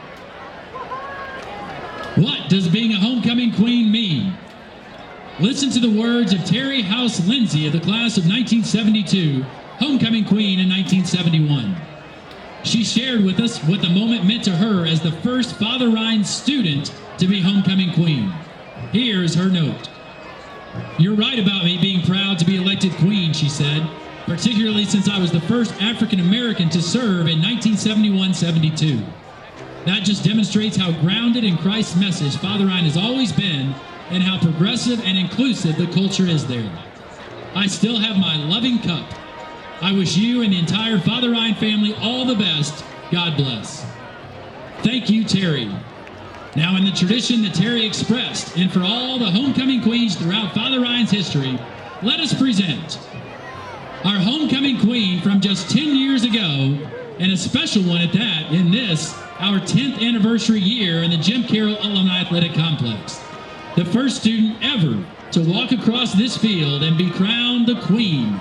From the class of 2010, Jordan Bartley Austell. Escorted by her husband from the class of 09, Cody Austell, who was also a pitmaster at tonight's Pride in the Pit. Jordan, a Page Middle School alumna and graduate of UT Knoxville, is now assistant lead recreational therapist at Special Kids Therapy and Nursing. 50 years ago this fall, the field at West End High School took on a particular glow as the Irish welcomed to the field a 1969 homecoming queen, the cheerleading captain, Christ the King alumna, and St. Bernard Academy student, and a strong part of the Catholic community then and now. She's the proud mother of 3 Father Ryan grads and the owner, along with her husband, of Tennessee Filter Sales, which is celebrating its 60th anniversary this year. Please welcome that homecoming queen, Ann Moltini Bridenstine, escorted by her husband, John, and her escort that night in 1969, only slightly better dressed than he was then, Dan Darst of the class of 1970. Thanks for being with us again, Ann. We are also pleased to welcome back to the field the Father Ryan alumna who walked across the field last year and heard her name called out as homecoming queen, who wanted to be a part of the celebration and to crown this year's queen from 2018, Miss Camille Knoll, class of 2019, Holy Rosary alumna and homecoming queen 2018. Camille is studying at UT Knoxville. Let's give all these accomplished women a round of applause. Your presence tonight continues to enhance our memories of so many homecoming celebrations. And now it is our pleasure to introduce the 2019 Father Ryan Homecoming Court. Sophomore attendance. First, we have Marie Forbes, the daughter of Tim and Ann Forbes, a graduate of St. Matthew's School. She's a member of the girls' cross-country and track teams, the Relay for Life Committee, Respect for Life Club, and the Student Council. Marie's escort is Ian Camioni.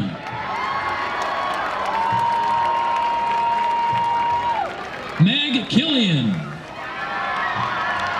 Meg is the daughter of Daniel and Amy Killian. She attended St. Henry School and is a member of Best Buddies, the girls' volleyball team, the Student Council, and the Relay for Life Committee. Her escort is Aiden Nix. Your junior attendants. First, Sydney Clunan. Sydney is the daughter of Patrick and Christy Clunan, a graduate of Holy Rosary Academy. She is a student ambassador and a member of the girls' volleyball and basketball teams and the Best Buddies Club. Her escort is Luke Conger.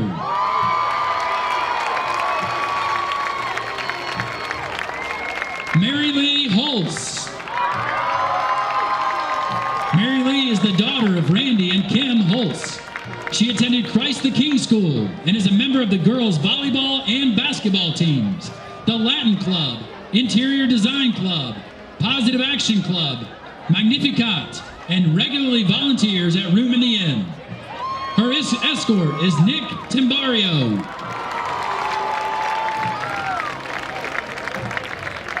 Next, Kelly Turf. Kelly is the daughter of Jeff and Lynn Turf, a graduate of St. Matthew's School. She is a member of the girls' soccer team. Her escort is Harrison Krause.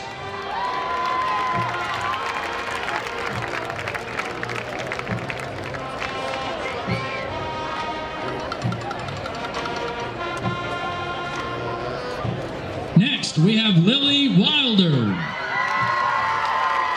Lily is the daughter of Jason and Amy Wilder. She attended Christ the King School and is a member of the girls' basketball team, the Positive Action Club, Magnificat, and the Environmental Awareness Club. Her escort is Adam McWright.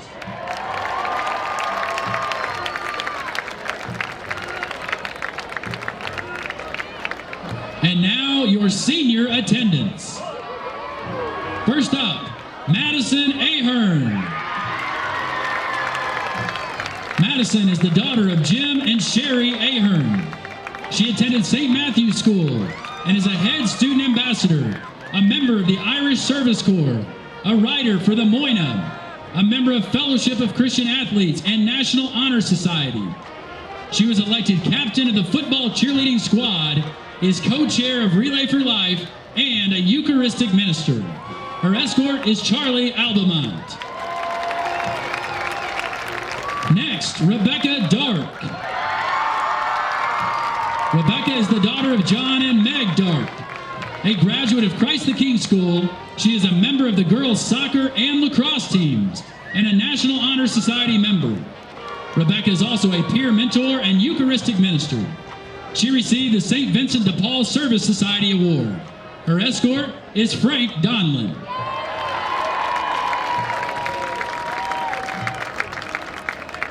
Ella Delavante. Ella is the daughter of Ann and Bob Delavante.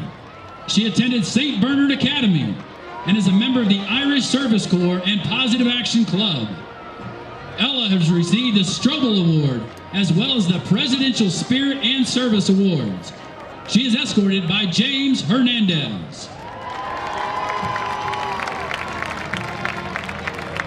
Next, Bella von Hofgarten. Bella is the daughter of Peter and Sandra von Hofgarten. A graduate of St. Bernard Academy, she is a member of the Positive Action Club, Social Justice Club, French Club, and Purple Mask Players. She is also a yearbook editor. Her escort is Cal Liggett.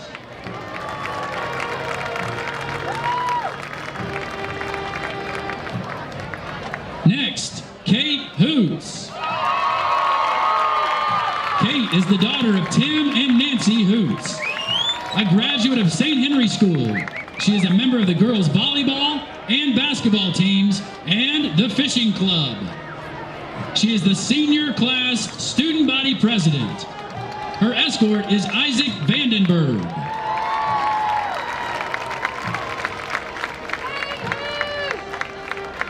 And finally, Bella Hutto. Bella is the daughter of Jared and Otta Hutto. She attended St. Matthew's School and is a member of the girls' soccer team, the Gadfly Literary Magazine staff, and the Model UN team. She is also vice president of the speech and debate team, a peer mentor, and a volunteer for Room in the Inn. Her escort is Sage Moore.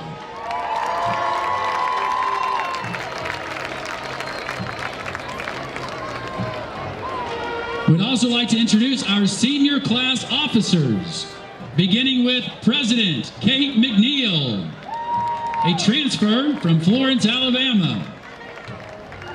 Vice President Ellie Sutterth, a graduate of St. Henry. Secretary McKenna Broiner, graduate of St. Henry. And Treasurer Piper Morales, a graduate of Stewart's Creek Middle School. And now our student body officers. President Kate Hoots, graduate of St. Henry. Abigail Fish, graduate of St. Matthew. Secretary, Mary Hampton Hayden, graduate of St. Matthew. And Treasurer, Adam Guild, a graduate of St. Henry.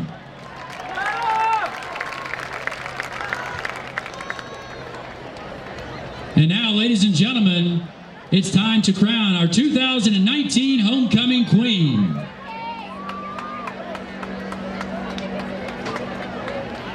And now, your 2019 Homecoming Queen is Miss Kate Hoots.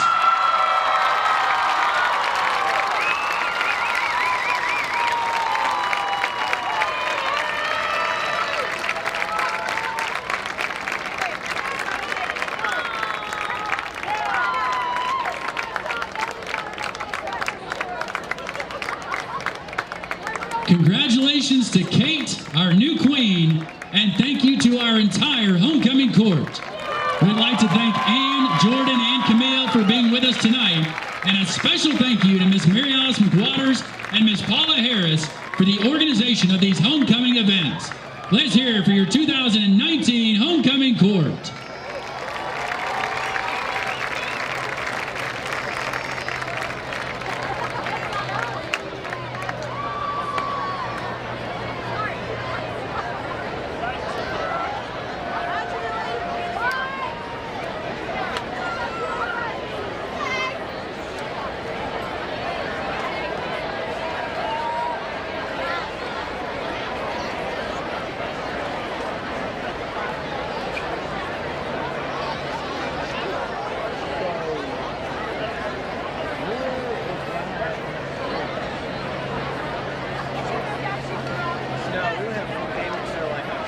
Ladies and gentlemen, please turn your attention to the Father Ryan sideline and to your 2019-2020 Father Ryan Dancers. The Father Ryan Dance Company and Dance Team are under the direction of faculty member Miss Lori Dismuke, with Captain and Senior L. Kaufman. The girls are working hard getting ready for their upcoming II-AAA State Dance Competition in November. Tonight, they will be performing September by Earth, Wind, and Fire, choreographed by the senior dancers.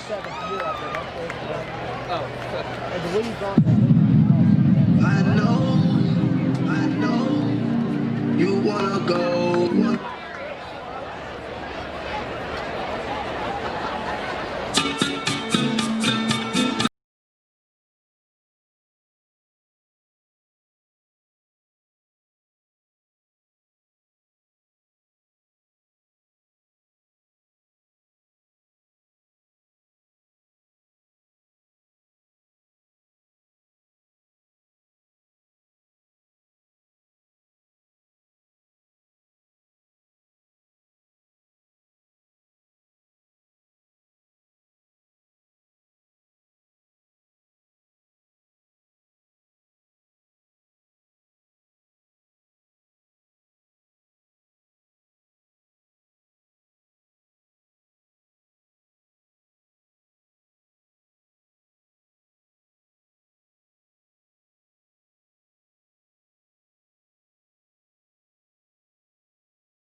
What a great performance. Let's hear it for the Father Ryan Dance Team.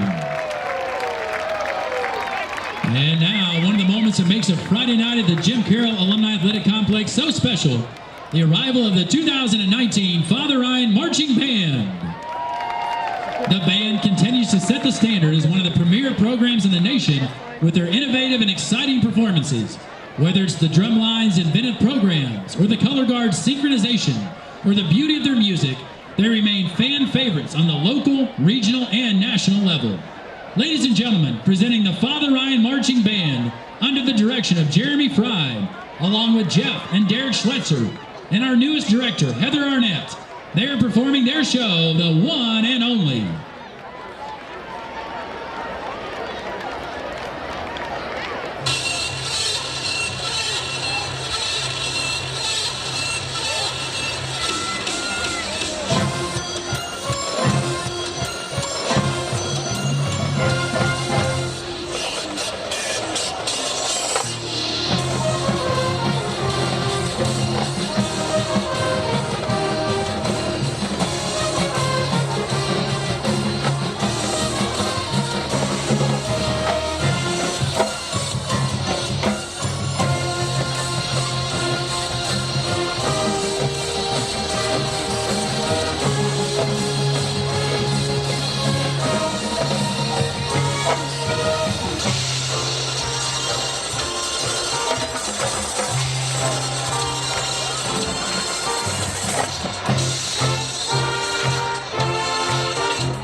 We approach the end of halftime here. Giacosa Stadium, campus of Father Ryan High School. At the half, Father Ryan leads Germantown High School out of West Tennessee 6-0. I'm Blue Pickney, and from behind the crest, Tyler Fernandez and Tyler. Irish will kick off to start the second half. Defensively, though, a very strong first half for Father Ryan. And absolutely, that's probably what you need to do if you're Coach Privet in this defense, is to continue to dominate both sides, not only like running but passing as well. So I felt like they've done a nice job in defending both those categories. On the Father Ryan sideline, see starting quarterback D.C. Tapscott with a brace on his left knee, and he's on crutches, so I imagine his evening is over. Strong first half, though, for Father Ryan out of Matthew Derrick, backup quarterback, sophomore. And more than anything, though, for Father Ryan, that rushing game, the running game being successful, that's a big key of it. And so now it'll be Zach Wesnowski with the ball at the 40-yard line, ready to start things off here in the third quarter. Father Ryan looking for its first home victory of 2019. 1 week from tonight, Father Ryan takes on Innsworth at Innsworth. And Wesnowski with a spinning kick fielded at the 7, to the 10, to the 15, cuts it back to the 20. And maybe the 21 or 22-yard line before it's all said and done.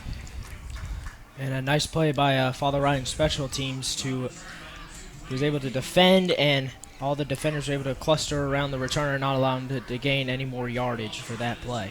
And Aiken, he's a dangerous player as far as when you get him in the open field. He's very elusive, so Father Ryan doing a good job to corral him there. They'll say the 22-yard line, that far hash, that's the first offensive play for the second half for the Red Devils of Germantown. 1st and 10, Father Ryan shows inside blitz. Is the throw to the outside complete?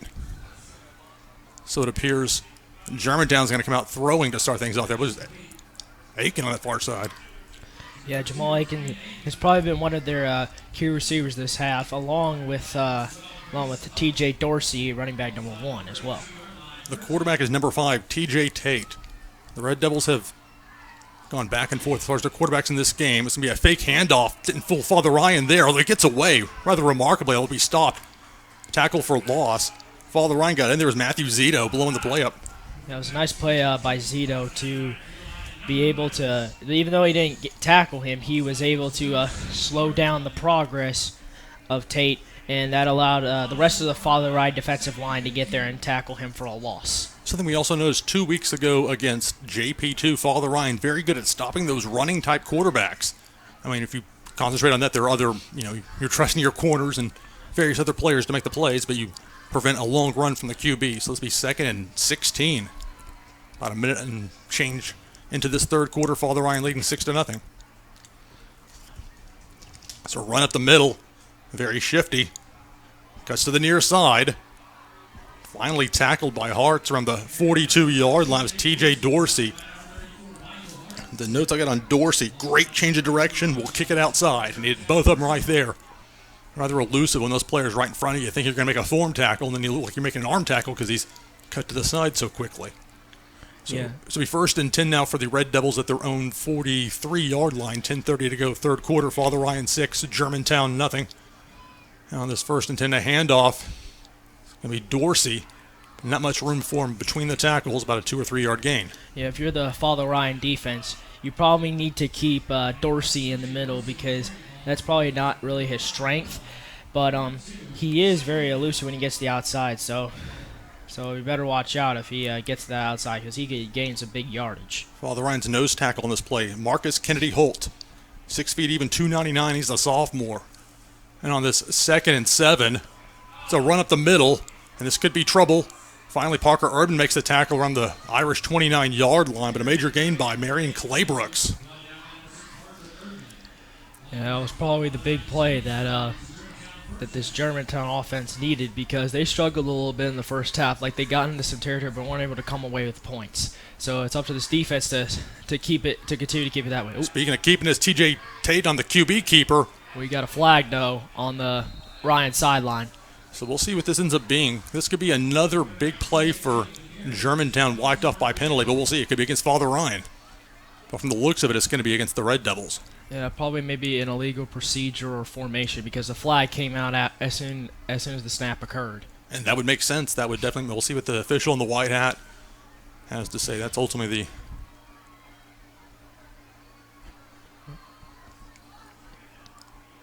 Yep.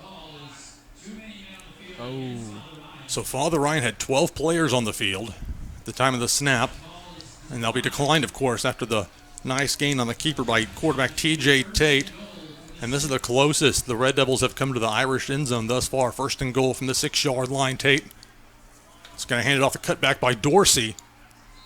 I'll have a couple of yards on that gain. If you're Father Ryan in this situation with Germantown within your territory, you have to be able to make a stand. And I think this is the goal right here for Coach Prison and his defense, to call up some nice plays and be able to hold Germantown out of the end zone. Germantown takes a receiver up, brings in an extra H-back on this second and goal from the 5. Be another carry. Second effort. And it's T.J. Dorsey into the end zone. Touchdown, Germantown High School. And it was a nice play by Dorsey to bounce back to the outside. Remember, he is very dangerous, and like you said earlier, he's very dangerous to change the direction, and he is awesome when it comes to kicking to the outside. And I think that's how he was able to get in there for the score. So you figure for sure they'll go for an extra point. The lineup is that they may go for 2, but an extra point would give Germantown the lead. Father Ryan with a pair of field goals in the first half. Touchdown gave Germantown 6. Extra points a line drive, but it's good. So here we are, 8 minutes, 55 seconds to go in the third quarter. And for the first time in this game, Germantown has the lead on the Irish. So the Red Devils able to go out there on that opening drive, have a nice long sustained drive for their fans. 3 minutes, 5 seconds later, it's into the end zone. And the extra point makes it 7-6, Germantown leading Father Ryan. A couple of scores of note I can give you here. Brentwood Academy at the half leads West Toronto Prep out of Ontario, Canada, 23-0. In the second quarter, this next game here started a half hour later for whatever reason. They planned it that way. NBA 17, Ensworth 14 in the third quarter. Or excuse me, the second quarter, maybe the third by now. It was the last word. Ensworth's on Father Ryan's schedule this year. NBA sadly is not. But Ensworth versus NBA, because Ensworth's an East team and NBA is a West team, the way they've got the region split up, it doesn't count as far as anything for playoff setting. They'd be playing, Overton or something, it'd be about the same as far as the way it counts. And I'm just saying that any school, any public school, like Germantown. For Father Ryan, Germantown weighs the same as JP2 as far as playoff consideration goes, which is only on tiebreakers. Right. So if you're Coach Tavo, you're looking for Matthew Derrick to have a nice drive for this Irish offense. Well, Father Ryan certainly had to make some adjustments at halftime. They're almost for sure not going to have junior quarterback DC Tapscott in there for the duration, with sophomore backup Matthew Derrick and at quarterback. And it's Izzy Kobos, number 93, just hit the extra point, and they'll be kicking off. Spinning kick returnable from the 12 to the 15 to the 20. Nelson makes a cut to the 30, the 35. Aiden Nelson gives Father Ryan pretty good starting field position for his first possession of the second half. Yeah, that's probably what you need right there. Have Aiden Nelson give a nice return. The ball, I assume, maybe past the 35. That's probably where you need to be if you're this Father Ryan offense, is start a nice field position. They'll officially say the 36-yard line of the Irish. 8:48 to go third quarter. It's the Red Devils of Germantown High School out of West Tennessee 7. Father Ryan Irish 6. Father Ryan now looking at 1st and 10.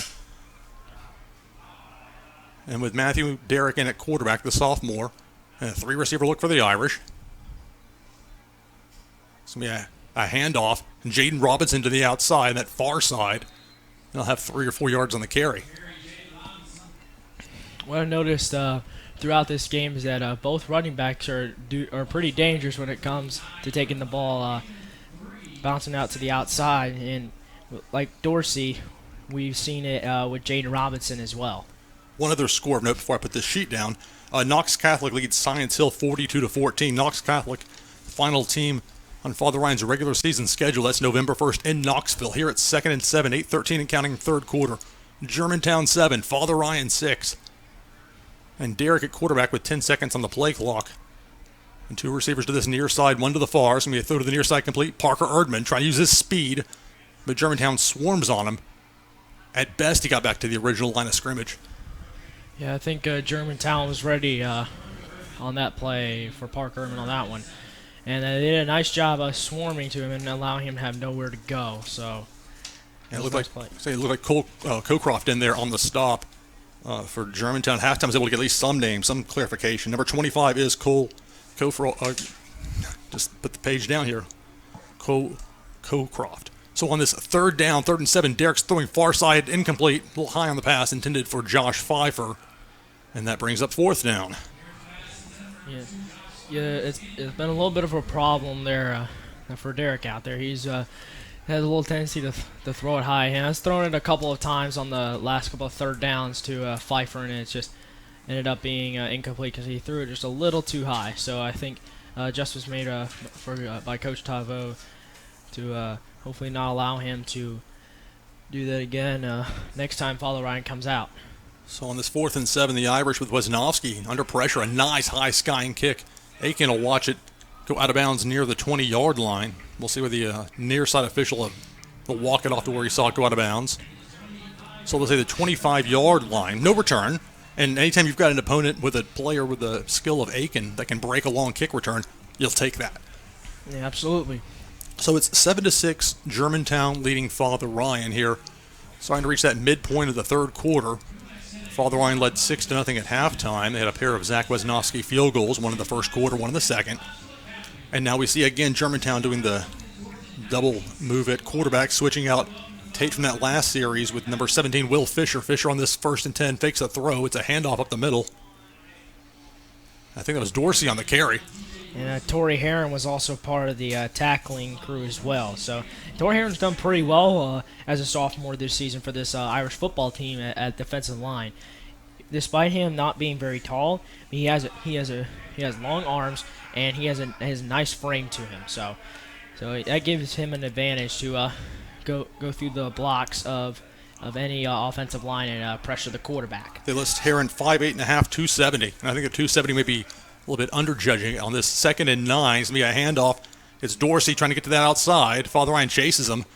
Even Erdman finally helping him out of bounds to that far side. A nice play by Michael Hartz, because knowing how dangerous Dorsey is when he cuts it to the outside, he was able to get there and quickly for not a big gain. And it's going to be a 3rd medium.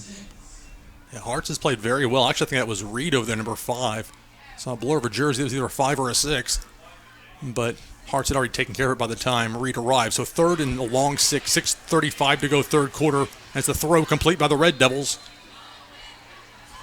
And that will be enough for a 1st down. We're going to spot the ball out of bounds at 36.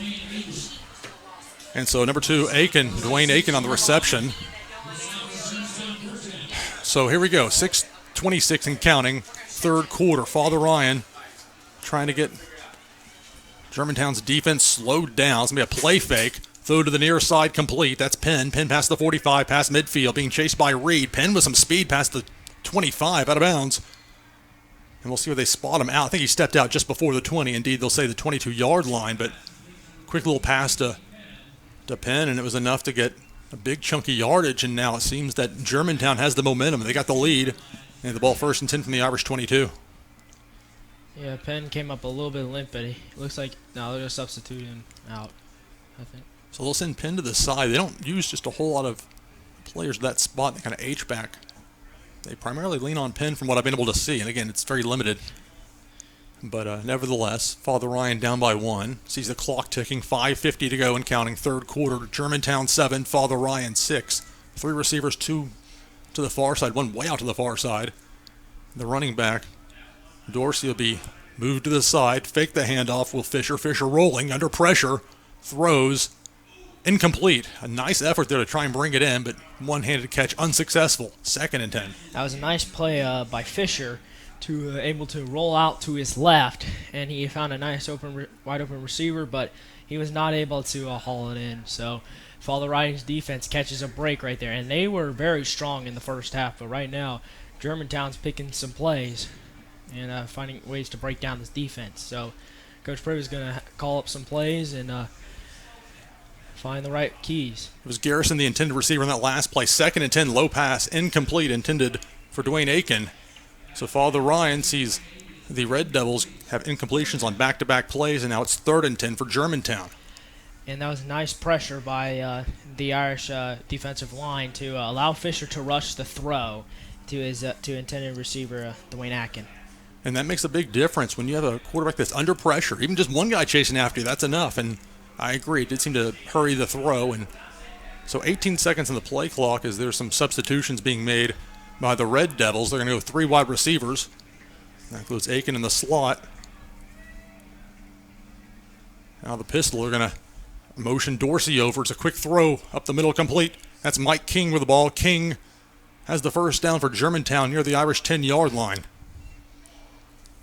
This might set up first and goal. We'll see if it's on the 10 or just behind it. But with the nose of the ball right at the 10, it's first and goal. Father Ryan's goal line defense being challenged again here in this third quarter. 5:15 and counting. Third quarter, it's Germantown 7, Father Ryan 6. And so with 22 seconds on the play clock, the coaching staff sending some instructions into Fisher, the quarterback.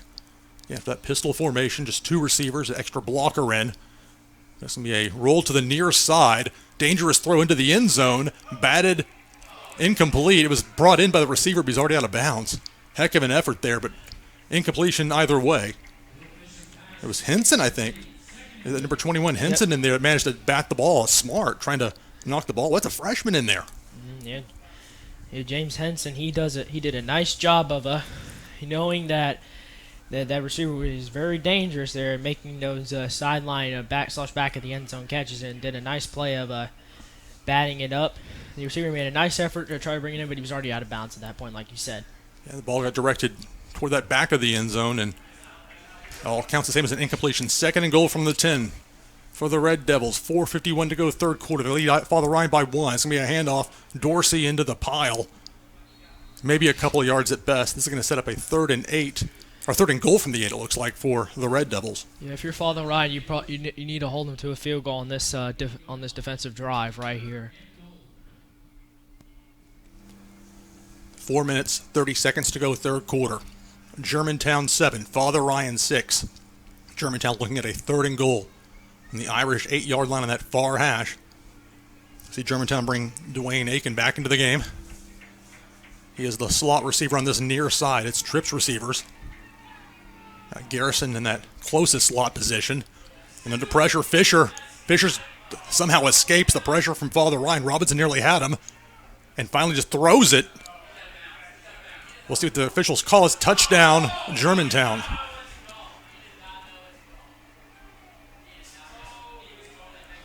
So you had this quarterback for Germantown, Fisher, nearly got brought down by Robinson. Whoa, hang on.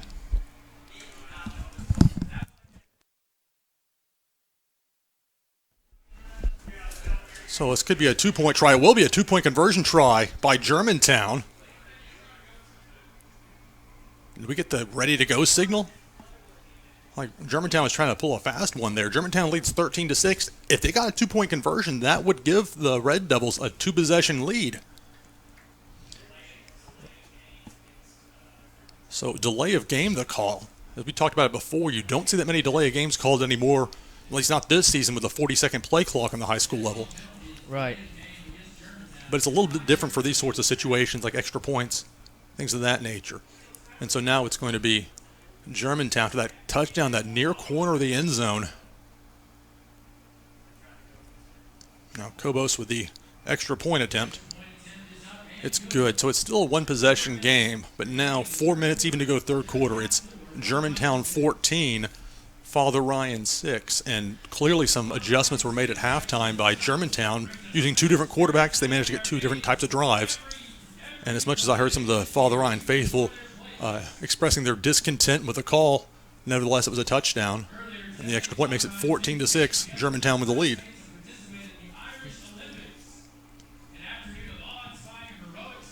And so we're going to have Kobos, who just hit the extra point, set to kick off.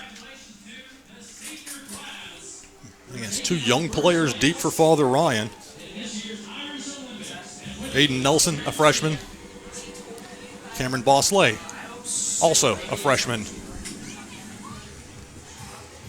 As the sounds of Darude Sandstorm invade the press box here. So Father Ryan, after leading 6-0 at the half, now finds themselves in an 8-point hole. It's 14-6. Germantown leads Father Ryan. And so Cobos will kick off momentarily, most likely to one of the two freshmen for Father Ryan that are the deep men. And so it's number 93, Cobos, Izzy Cobos, has a deep kick. Fielded at the 3, to the 10, to the 15. Nelson makes a cut at the 20, tries to get to the side. Finally spun around and tackled around the 23-yard line. So it was Nelson on the return.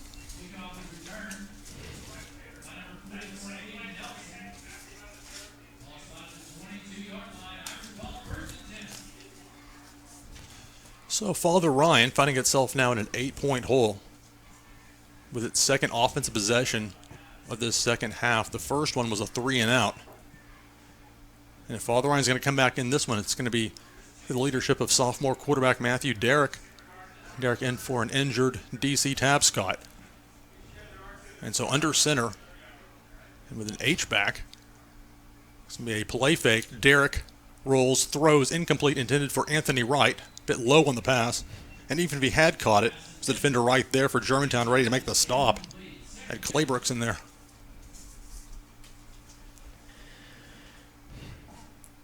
And like you said earlier, the Germantown has made some adjustments in the second half and has scored 14 unanswered. So it's up to this Matthew Derrick and this Irish offense to respond with a touchdown and hopefully an attempt to go for 2 to have a possible tie. Josh Pfeiffer, the receiver to the far side for this Irish offense. And under center is going to be a handoff. And Jaden Robinson tried to get ahead of steam going, but got stopped about 3 or 4 yards into that. That's going to set up 3rd and about 5, maybe 3rd and 6, depending on the spot. So a 4-yard gain makes it 3rd and 6, 3:26 and counting third quarter. It's Germantown 14, Father Ryan 6. The clock continues to roll as the Irish break the huddle with 20 seconds on the play clock. Tight formation here. It's trips, but real tight on this near side. Derrick throws complete. Father Ryan has a first down. Pfeiffer spun around and finally brought down at the Irish 38-yard line. I bet you can see Father Ryan move quick to the line. They like to play up tempo when they get a first down. Yeah, it was a nice play by Pfeiffer, but by this time finally maintaining control of the football and making that catch with a nice throw from Matthew Derrick. So Derrick connects on the throw. Pfeiffer hauls it in. It's going to be 1st and 10, Father Ryan from the Irish 38-yard line. The Irish trail by 8. Of course, they trail by 8 in the third quarter in week 1 against Bowling Green. And Derrick throws a little bit dangerous on the throw complete. Parker Erdman had 2 or 3 yards, got slung backward and ran back and finally got about what he had when he first got contact, so about a 3-yard gain. Yeah, I think they were probably doing the where the fork progress was stopped. I agree. Because sometimes they'll get a guy that'll reestablish himself, and then it's different. But you're right. That's what they did. So Father Ryan, well, now they're going to say, I don't know about that. They're going to say 2nd and 9. The ball now at the Father Ryan 41-yard line. 2:34 to go third quarter. Germantown 14, Father Ryan 6. Jaden Robinson will move to the right side of quarterback Matthew Derrick, and the sophomore out of the gun's going to hand it off. Jaden Robinson lowers a shoulder, bringing the boom. He might not have the first down, but it'll be close. A nice carry on 2nd and 9. That was a nice play by Jaden Robinson. He's not afraid to lower that shoulder, and as soon as he lowers that shoulder, he's got extra yards on him. Marcus Askew on the stop for the Red Devils. 2:10 and counting third quarter. Germantown 14, Father Ryan 6. Irish looking at 3rd and 2 from their own 46-yard line. And the sophomore quarterback Matthew Derrick under center. Offset I formation. It's going to be a handoff. Got close, but not quite. Looked like it was Jaden Robinson on the run, and we spotted about a yard shy. Irish needed 2, got 1. And now it's decision time for Father Ryan. 4th and 1 from their own 47. Yeah, I think what happened there was I don't think you were aware of this, but I think Jaden Robinson accidentally trucked his own guy, Anthony Wright, number 15. I think that's probably why he slowed down a little bit and was able to only get 1 instead of 2. That would make sense. Father Ryan lining up, they're going to go for it here. They're down by 8 late in this third quarter. Matthew Derrick goes under center. This could be an attempt to get Germantown to jump, but Father Ryan takes a timeout. I'm not sure how much time was set on the play clock, but the Irish have been intending to try and get the Red Devils to jump into the neutral zone. They didn't really have time to execute that. So Father Ryan now with 2 timeouts to go in this second half. So the Irish led by 6 at halftime. Germantown, which won the opening coin toss, deferred, got the second half kickoff, drove down the field, got 1 touchdown. After an Irish 3-and-out, it was a second drive for a touchdown for the Red Devils. And now Father Ryan's offense looking at either a punt or going for it 4th and 1 from their own 47-yard line. Of course, if Father Ryan gets a touchdown, as you noted a little bit earlier, Tyler, they would need to go for 2 to tie it up. I mean, you don't have to go for 2, but at this point of the game, approaching the 4th quarter, there are different philosophies on going for 2. But in this case, the Irish want to tie it up, and they managed to do that against Bowling Green in the opener up at WKU. And it's going to be a big set right there for Father Ryan, 4th and 1. Got 3 running backs behind Derrick at quarterback. It's going to be a handoff. It's a first down for the Irish. And Jaden Robinson gets the ball to the 50. The pile pushes him back, but forward progress at the 50. Father Ryan converts on 4th and short, and the drive continues at midfield. And they stop the clock, 1:10 to go third quarter. Germantown 14, Father Ryan 6.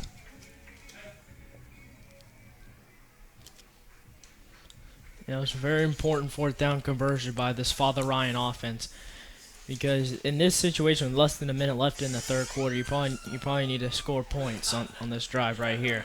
Tight end in an H-back to go with 2 receivers. They're going to bring one of those receivers in motion. That's Josh Pfeiffer. Fakes the handoff. Well, Matthew Derrick's got Richard Bryant open if he can get it to him. Richard Bryant had to go back. Ball a little bit underthrown. Bryant wants to play defense there to bat it away, make sure it wasn't an interception for Germantown. And Bryant's a little bit slow coming up, favoring one of his legs. Hope Bryant will be okay. That was a good play, though, by Bryant. He got open, but the throw not quite enough mustard on it. And Bryant did a good job to make sure it didn't get intercepted. Hope he'll be okay. Now it's looking at 2nd and 10 for the Irish. 42 seconds to go, third quarter. Father Ryan's down by 8. And with sophomore quarterback Matthew Derrick under center, it's going to be a handoff.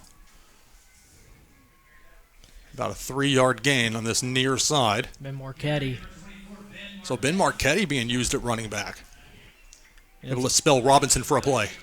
Yeah, it was a little different that time, because normally you would see either Antonio and Anthony Wright or Jane Robinson. But in this case, they used Marchetti, which was a very interesting strategy by Coach Tavo. Well, and you think about as important as Marchetti is to this Father Ryan defense, you get a chance to mix it up just a little bit. 3 receivers on this 3rd and 7, 9 seconds and counting third quarter. Father Ryan, 3rd and 7 out of the gun. Derrick will get a whistle. And I'm glad, because big number 98 was heading his way. So Father Ryan takes a timeout. That's its second timeout. They're down to 1. So they trail 14-6, but they know 3rd and 7 at the very end of this third quarter. It's important for Father Ryan to execute as well as possible here, try and get that first down. They got to get to the 40. Yeah, so I think it was probably maybe a smart timeout or something like that. But you're right. It is very important for Coach Tavo and this offense to draw something up on 3rd and 7. Well, it's tough, of course, for Father Ryan, losing quarterback D.C. Tabscott to an apparent leg injury on a long run down the sideline of all the times and places for something like that to happen. And he's not expected to be back in this game. We'll find out more and pass it along as we hear it. So 3rd and 7 for Father Ryan. 4 seconds to go, third quarter. They trail by 8.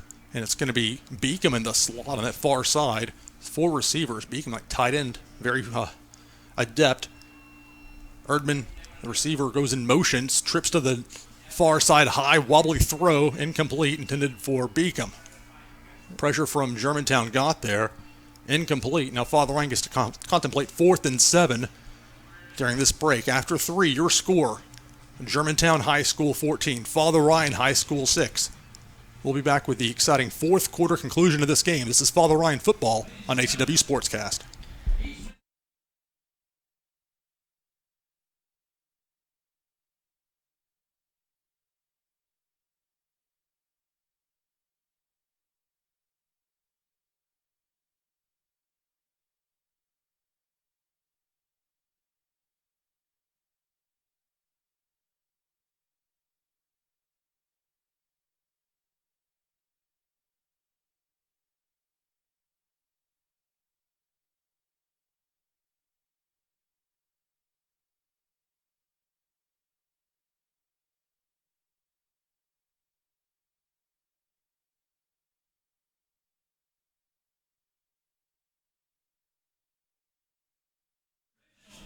We start the fourth quarter here at Giacosa Stadium, the campus of Father Ryan High School. Hey everybody, Lou Pickney with you, along with from behind the crest, Tyler Fernandez. And Tyler, this Father Ryan team looking at 4th and 7 here. Big play for the Irish. Yeah, absolutely. This is a big play you need to convert now with time probably not being on your side right now. 12 minutes and you're still being down by 8. Yeah, so it's very important for Father Ryan to convert this 4th down. Going to send it in motion. It's going to be a throwback. That's a live ball, but the knee hit, and that's going to be a turnover on downs. I get the idea right there. It was a jet sweep. They took Pfeiffer to the near side, threw it back, trying to get to Matthew Derrick on the one hop. So it was a live ball, but Derrick's knee hit. So a loss on the play and a turnover on downs. Yeah, the ball is a little underthrown. I believe it was Josh Pfeiffer, number 2, trying to throw back to Derrick, but just a little bit too low, and that's why, and that caused his knee to hit the ground, and that by rule, the play is ruled dead at that point. Exactly, and so now for Father Ryan's defense, they've given up a pair of touchdowns here in this second half. Irish trail by 8, 11:52 to go fourth quarter. And it's TJ Tate, number 5, back in at quarterback. I imagine the running back going to see a little bit of trickery there. It's Tate keeping himself to the far side and forced out of bounds after about a 6 or 7 yard gain. In between Tate and Dorsey. Two talented players as far as being able to move quickly and cut. So they'll say about a 5 yard gain, 2nd and 5 for Germantown. The Red Devils quick to the line. So they got 22 seconds on the play clock. They're not that concerned about that. It's a handoff to Dorsey. TJ Dorsey, he won't have much. Maybe a 1 yard gain at best. Yeah, this is a big 3rd down that the Irish need if you're the defense. Now, possibly with the way Germantown has been playing, they possibly may go for it as well. And we've seen that. I don't think there's been a punt or a field goal or anything like that. So this is probably 2 down territory. They did in the first. They had the one punt that bounced and took a really lucky roll for him, fortunate roll. But you're right, in general, it's been going for, you would figure this is 4 down territory. This is 3rd and 4, 11 minutes and change to go in this fourth quarter. It's a play fake. Tate's going to run near side, has the first down. Finally be tackled at the Irish 28-yard line. TJ Tate moves the chains for Germantown. Yeah, he's very quick and nimble, and that's what makes him a nice dual-threat quarterback, is not only him having a nice arm, but also having a nice speed and mobility if there's nothing open. Ben Marchetti on the stop on that play for Father Ryan. 1st and 10 Germantown. 10:40 to go fourth quarter. Looked like a motion on this near side. That implies it wasn't a flag. After all, that's going to be Tate running to the far side. Father Ryan can't bring him down until about a 8 or 9 yard gain. It looked like number 9, that near side, is moving up to the line of scrimmage as they were snapping the ball, but apparently the officials didn't see it that way. And so it is quarterback TJ Tate. He'll pick up about 8 yards. Marchetti again on the stop, but it's an 8 yard gain, 2nd and 2. So we approach the 10-minute mark of this fourth quarter. Father Ryan trailing Germantown 14-6. Yeah, if you're Father Ryan, you need to get a stop here on this drive. And not only that, but force Germantown to go backwards a little bit because they've had a little bit of troubles with kicking. That screen pass to Penn. TJ Tate and this Germantown team love to do that. They either fake the handoff or a sweep, and it's a little, dump-off power. Actually, not a dump-off pass. It's more of a shovel pass, and it's worked 3 times in this game for him with Penn, the H-back tight end, as Toy Heron comes to the sideline for the Irish, being spelled on the defensive line. 1st and 10 from the 11 for Germantown. 9:40 to go fourth quarter. Another handoff. That's about a 3 or 4 yard gain for TJ Dorsey. Hear the drums of the band playing.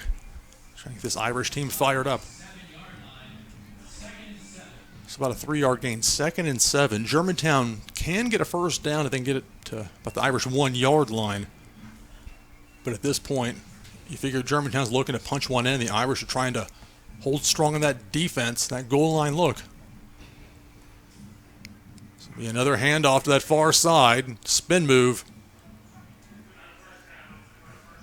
So it appears it's going to be shy of the goal line, TJ Dorsey, but it's going to be a first down. So 1st and goal from Germantown from the Irish 1. and less than 9 minutes to go in the fourth quarter in a game that Father Ryan led 6-0 at the half. Extra blocker into the game for Germantown. It'll be Tate. That pistol formation. Handoff. Touchdown, Germantown High School. TJ Dorsey from 1 yard out. And it's now a 2-possession game. That's probably not what you want to happen if you're this Irish defense, because in the first half they held very strong and they didn't allow a single point in that point. But Germantown has pretty much now figured out, like the schemes, like what they're running, and they're taking advantage of it and punching it in the end zone. Germantown's up there and go for 2, pitching to the far side, a throw to the end zone, and it falls incomplete. Germantown's celebrating, but they might want to get the word to the guys up. Yeah, see them abruptly stop and look back. It was a clever play. I mean, going for 2 up by 14 points. You get away with it because 2 touchdowns and 2 extra points of the traditional variety. Right. Versus if they get that then at 16, it's a different matter altogether. And they had the look was right there, but in that case, unable to converge. The ball fell to the purple turf in the end zone. So here's what we're looking at this point. Germantown leads Father Ryan 20-6. There are 8 minutes and 39 seconds to go in the fourth quarter. Irish are about to get the ball, but they have not scored any points in the second half, and they're going to be without starting quarterback DC Tabscott for likely the duration of this game, and I don't know what to say from there. So it's going to be on the sophomore Matthew Derrick. Can he lead the Irish back? Down by 14 points, less than 9 minutes to go in the game.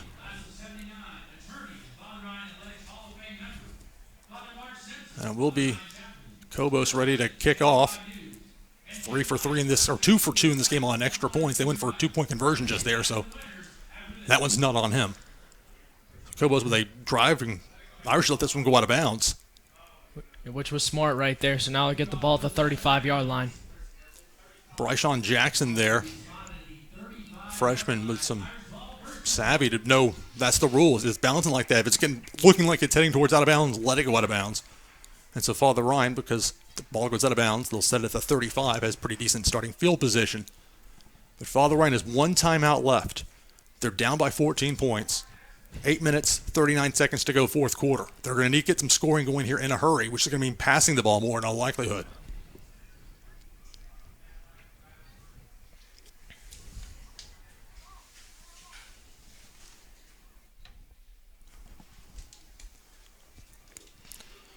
Irish looking at a 1st and 10, 8:39 to go fourth quarter. Be 2 receivers at far side, including Erdman in the slot. On the shotgun, Derrick, sophomore quarterback. Throw near side complete. Christian Smith tries to make a move. Gets spun around a couple of times. His forward progress will have him about a 7 or 8 yard gain depending on the spot. Yeah, it was a nice play by Christian Smith. He was trying to escape there, but a swarm of Red Devils were able to get him. And I'm pretty sure I said this earlier, like where there's forward progress stop is probably what they're going to give him right now. And it looks like to be a 6 yard, not an 8. So, not the best spot there for the Irish, but nevertheless, it's 2nd and 4. The clock moves as we move closer to the 8-minute mark of the fourth quarter. On the shotgun, Derrick throws high, complete. Pfeiffer brings it in. He's had to go up for a couple of passes in this game. That one worked out a bit better for the Irish. First down, Father Ryan. They get the ball to the 45-yard line of Germantown and look for the Irish to get quick to the line of scrimmage. That was a nice play by Pfeiffer. And that's twice in a row that Derrick has thrown to Pfeiffer, and Pfeiffer has been able to catch it and turn it upfield for a little bit of a gain. Pfeiffer, the lone receiver on the far side. It'll be Christian Smith closest to us on this near side. Erdman in the slot. Derrick with 3 receivers, 7:40 and counting. Fourth quarter, throw to that far side complete. That's Pfeiffer, another reception. And like you noted there, Tyler, it's a little bit of a rapport being built. Sometimes you'll see that the quarterbacks, certain receivers. But it's been a good job by Pfeiffer getting open, made the catch there, and be for about a 6 yard gain. Plus, he got out of bounds, so it stops the clock. 7:34 to go. But Father Ryan down by 14. Got to put some points on the board on this drive. It's imperative. Yes, if you're Coach Taubman in this offense, you probably need to go into that little bit of that 2-minute drill in order to score TD and get back in this game. And especially because Father Ryan only has 1 timeout remaining. Derek feeling some pressure. He's going to run with it. He'll be close to the first down. He needed to get to the 35. Looks like about a yard shy from the way they're marking it. So 3rd and 1. The clock rolls. 7:20 and counting, fourth quarter. Germantown 20. Father Ryan 6. And quick to the line is the Irish. 3 receivers again. And this 3rd and short. For that far side. Complete. A nice reception. The ball was thrown just a little bit behind the receiver. And that was Pfeiffer over there. Yeah, right now, Pfeiffer and Derek are right now getting into that communication, and Derek has done a nice job of being able to read the routes of Josh Pfeiffer and has thrown nice balls to him. So they continue that pace to give it to Pfeiffer. Then watch out. 4 receivers for the Irish on this 1st and 10. Derek takes a hard hit, throwing one to the end zone. Christian Smith. And it looks like he has it. Touchdown, Irish. Christian Smith from 30 yards out. And it's a new life for Father Ryan. Now, that was a nice play. It was a little bit of a jump ball play in the end zone with the defensive back. That was a nice toughness by Christian Smith to fight the football and ultimately win the football. And just like that, like you said, Father Ryan is back in this game. Saw Tapscott threw his crutches down, started high-fiving guys. They came to the sideline, being a good teammate. I know he's frustrated from that injury earlier on, but Father Ryan has made it a one-possession game. Wisnowski for the extra point to make it a 7-point deficit, and it's good. So I think it's safe to say that was a drive Father Ryan needed. Down 14, a sustained drive using the pass, so you didn't have to use up too much of the clock, work the sidelines, and then before you know it's a 30-yard touchdown. It was a bit of a jump ball, but you're down by 14, you got to take some chances. Yeah, absolutely. And like you said, that was a nice drive by Matthew, Derek in this offense, and he's shown that he can play well under tough situations when he is down. And you see Tapscott giving a high five to Christian Smith, who got the touchdown to put Father Ryan back in this game. So if you're Father Ryan and the defense, this is going to be a vital stop right here, like no field goals allowed, no nothing. It just needs to be a stop. That would be ideal for the Irish, to be sure. 6 minutes, 59 seconds to go, fourth quarter. Germantown 20, Father Ryan 13. And Wisnowski is set to kick it off.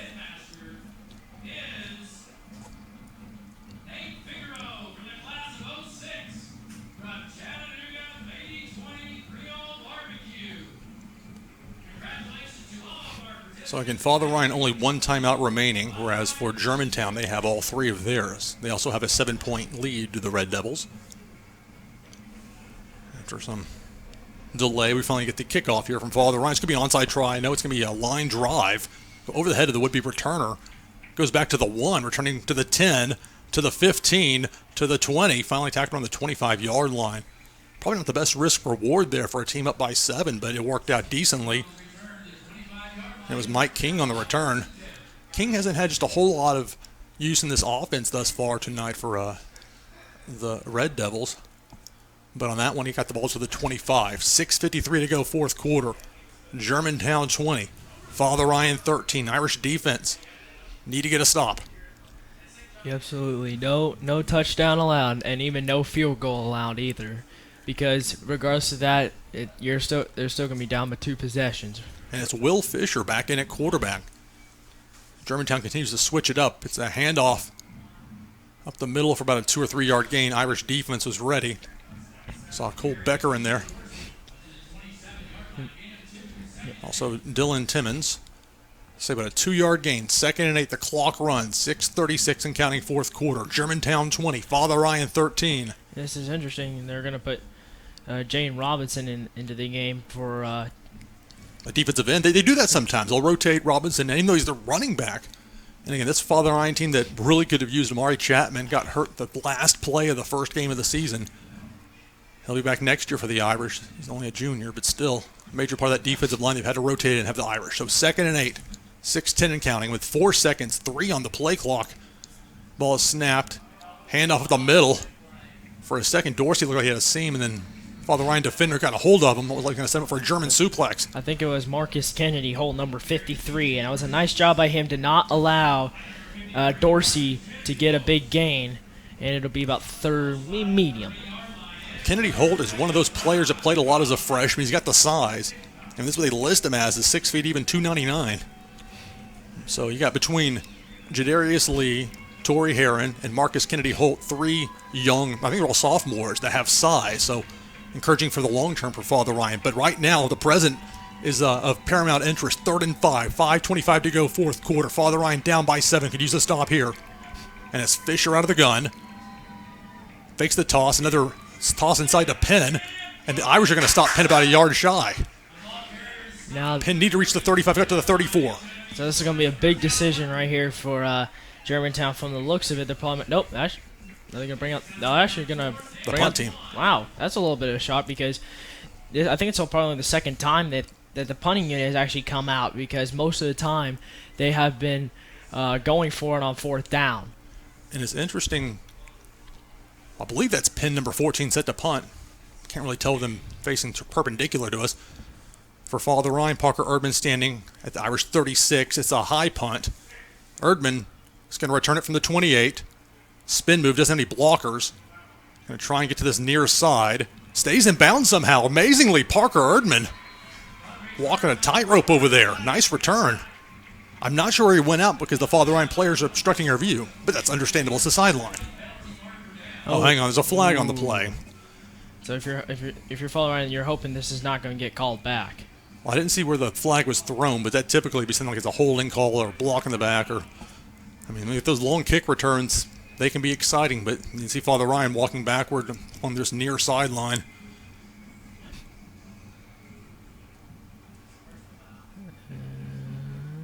Personal foul. Ooh. I think it was, I didn't realize it was a personal foul block in the back. Well, I mean, I know it's a penalty, a 15-yarder, but or like maybe like an illegal illegal hands to the face or something. I've never seen like that personal foul, because usually in just normal football, it's just the hand signal. I mean, you can't see it on camera, but it's like they put the hand on top of each other in like a push motion for a block in the back. I've never seen that, a personal foul block in the back, and that backs them up 15 yards. But you might be right. I'm not sure if it's about the hands to the face. Either way, it's a 15-yard penalty, and after all the excitement there, Father Ryan's got it 1st and 10 from their own 28-yard line. 4 minutes, 28 seconds to go, fourth quarter. Germantown 20, Father Ryan 13. Sophomore quarterback Matthew Derrick, flush from the pocket, rolls to the far side, has a receiver open, complete. Beautiful throw on the money. Out of bounds and a first down. Josh Pfeiffer again. And Josh Pfeiffer has been one of their valuable receivers in the second half, and Matthew Derrick continues to throw to him. So if you're a Germantown, you've got to be aware of Josh Pfeiffer. And at the same time, if that gets Germantown to play him too tight, that's where he might break one going deep, a post route or something like that. See Urban on the far side, one of 3 receivers. On this 1st and 10 for Father Ryan, Derrick's going to throw up. It's a wobbler. Christian Smith tries to make the catch, incomplete. Had a defender draped on him. Fans are wanting a flag. No luck on that. Incomplete. 2nd and 10. 3:55 to go, fourth quarter. Germantown 20, Father Ryan 13. I mean, that was a nice effort by Christian Smith to try to make that catch. I mean, granted, there probably could have been a flag, but I guess they're saying maybe either it wasn't catchable or the contact was probably not enough for the flag. But other than that, 2nd down regardless. It does stop the clock at 3:55 to go in this fourth quarter. 2nd and 10. Derrick, a quick throw to the far side. It's complete and out of bounds. Josh Pfeiffer again. Again, Pfeiffer. Derrick to Pfeiffer has been, the last couple of drives, the go-to. Yeah, it's like, it feels like in the NFL that, like your top quarterback receiving duo, and this kind of feels like it tonight with Matthew Derrick and Josh Pfeiffer. Of course, it was the junior DC Tapscott that started the game, but after a knee injury or leg injury of some sort suffered in the first half, he's on crutches on the sideline, not going to be back in this game. And it's the sophomore Matthew Derrick. He's got a running back next to him, and it's 4 receivers. When trips to this near side, maybe looking for Beekman, says he's going to throw it deep. Another wobbler. That's Aiden Nelson, the freshman, and we get flags. Yeah, so that time it did the job as far as it was, again, a little bit of a wobble over a pass by Derrick, but that was okay. And it was the freshman Nelson, savvy enough to get in position, drawing that pass interference, 15 yards, and it's a first down for Father Ryan. That was a nice job by Aiden Nelson to sell it, and obviously there was either a hold or regardless. Look at the 35-yard line. There's a flag there, so this could be something offsetting. So let's see. Oh, this could be a personal foul on top of it. Is me roughing the passer? So let's see.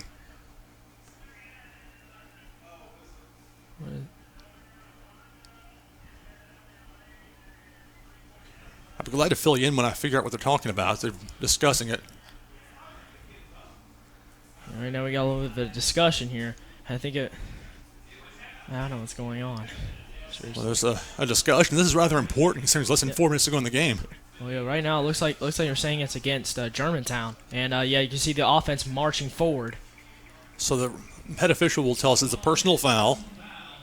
Roughing the passer. And Derek has been tough in that pocket tonight. He's going to take a few hits. In that case, it was roughing the call. So I think that probably for one, I think they probably declined one and accepted the other. That's right, because it would have been the pass interference versus that. So Father Ryan has the ball at the 42-yard line of Germantown. Yeah, but both of the penalties, regardless, 15 yards anyway. Yeah, you're right. So you pick one of the others, unless it's a spot foul, it's immaterial. So first down, another throw. Derek going deep, incomplete. Trying to reach Josh Pfeiffer on that far side. Yeah, it just was a little too early on that throw. Josh Pfeiffer, and it went over his head and out of bounds, incomplete. It's been number 25 over there on him, Cole Cocroft. Cocroft was there with him. Bit of a high throw, 2nd and 10. 3 minutes, 37 seconds to go, fourth quarter. Germantown 20. Father Ryan 13. The Irish face a 2nd and 10. From the 42-yard line of the Red Devils. He'll be Beacom, a blocker on that far side. And Pfeiffer, the receiver to that far side. 2 receivers to this near side, including the freshman Aiden Nelson closest to us. Rolling near side, Derek is going to throw. Incomplete. And that's going to bring up 3rd down, intended for Parker Erdman. Erdman tried to make a one-handed catch, falling backward. Nothing really reasonable about being able to make that one, unfortunately, for the Irish. And that makes it 3rd and 10. So Father Ryan, 3 minutes, 32 seconds to go, fourth quarter. Only one timeout left. Down by 7. The ball at the 42-yard line of the Red Devils. Big play right here for the Irish. Yeah, this is possibly a 2-down territory if you're Coach Tavo in this offense. I would think almost for sure. Yeah, with the time left. And only having one timeout. Right. So it's 3 receivers. Derek rolls far side. A lot of air into that one. The throw. Batted around, fall incomplete. Intended for, I think it was Erdman over there, or was that Pfeiffer again? I can't tell. I think it was. I'll wait for him to get into the... Yeah, it was Erdman.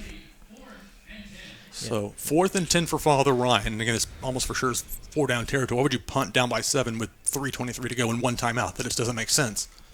So Father Ryan either needs to draw a penalty from the Red Devils or get the ball to the 32-yard line of Germantown. Otherwise, it's going to be Red Devils ball with the lead. 3 minutes and change to go in the fourth quarter. Father Ryan with only one timeout left. Plenty of time on the play clock, though. 31 seconds and counting. Matthew Derrick throws high. Incomplete. Intended for Parker Erdman, and that's going to be a turnover on downs. Yeah, he kind of overthrew Erdman on that one. I don't know if he rushed it or it was just a little throw too early, but other than that, now this is probably where you need the big stop right here because granted Father Ryan only has one timeout with only 3:18 left. So the ball is at the 42-yard line of Germantown. Germantown 20, Father Ryan 13. And you're right, Tyler, the Irish have to get a stop here. It's imperative. I mean, only one timeout. And again, that 40-second clock, when you've got a lead and you're willing to, ride that thing down to 5 seconds per, it makes a difference. So the Irish are like a 3-3-5 look defensively. Yeah, I mean, I can't argue that. Just stack the line. And it's going to be keeper right there, T.J. Tate, as I got to say, for the Red Devils, they've stayed true to that quarterback rotation every other series. Between Tate, who's more of a running threat, and Fisher, more of the pocket passer. But the clock continues to roll. Less than 3 minutes to go, fourth quarter. Only now 25 seconds on the play clock. Germantown taking its time, and why not? That's the smart move. It's a 2-yard gain. It's up 2nd and 8 from their own 44. And 13 seconds on the play clock as Germantown breaks the huddle. And the Red Devils from their own 44. Got 2 receivers to this near side. The others are there for blocking purposes, or the running back for that pistol formation. It's going to be a handoff. Reed finally got a stop on Dorsey. Dorsey had about a 3 or 4 yard gain. That was a nice play by James Reed to make a nice stand and not allow Dorsey to go any further. So Father Ryan takes a timeout at the 2:21 mark of the fourth quarter. That's their third and final timeout. So big play, to put it mildly here, for both teams on this third. Let's say put 3rd and 6, maybe 3rd and 5. Yeah, really more 3rd and 5 because the ball is at the 47 yard line of the Red Devils, and Germantown needs to make it to the Irish 48 to get a first down. And next week, Father Ryan plays at Emsworth. Also on the schedule for Father Ryan, a trip to Chattanooga to take on McCallie. McCallie was winning big at last word. Still unbeaten McCallie. They got a huge game 1 week from tonight against Baylor. Baylor's unbeaten, and Baylor had a bye this week, so we saw Baylor here have a very good performance. So Elijah Reed, managed to torch basically, or it should be Elijah Howard managed to torch basically every team he's faced as far as from a running back position for Baylor. That's going to be an interesting matchup down in Chattanooga. For the Irish, though, much more important than that, 3rd and 5. Father Ryan has to be careful. Do not jump into the neutral zone. They may go with a hard count here. Yeah, they try to jump Father Ryan offside. Because that would possibly give him a first down if it truly is 5 yards. So 3rd and 5. It's going to be a throw. Bobbled, popped up, incomplete. Nearly intercepted. That was a nice play by James Reed. Seeing the bobble of the receiver and was able to knock it away. And that was probably the smart thing to do to stop the clock with 2:16. And it looks like they're going to bring out the punting unit. I think that was number 2, Aiken. They were trying to get it 2 over there. But it pops up in the air and it's like that, like time stands still for a moment. So 2 minutes, 16 seconds to go. But it did stop the clock, the incompletion. That helped Father Ryan because the way that 40-second play clock is the big difference. Erdman standing on his own 25. And Kobos with that spinning kick toward the far side. Takes the neutral bounce out of bounds around the Father Ryan 30-yard line. So here's what we're looking at. 2 minutes, 7 seconds to go fourth quarter. Germantown leads Father Ryan 20-13. Father Ryan's going to have the ball 1st and 10 from its own 30. They got 127 seconds to go. No timeouts. And we'll see what the Irish can do with their backup quarterback in, Matthew Derrick. Yeah, this is going to be one of the most important drives for Father Ryan. And if they come up clutch, then hats off to them.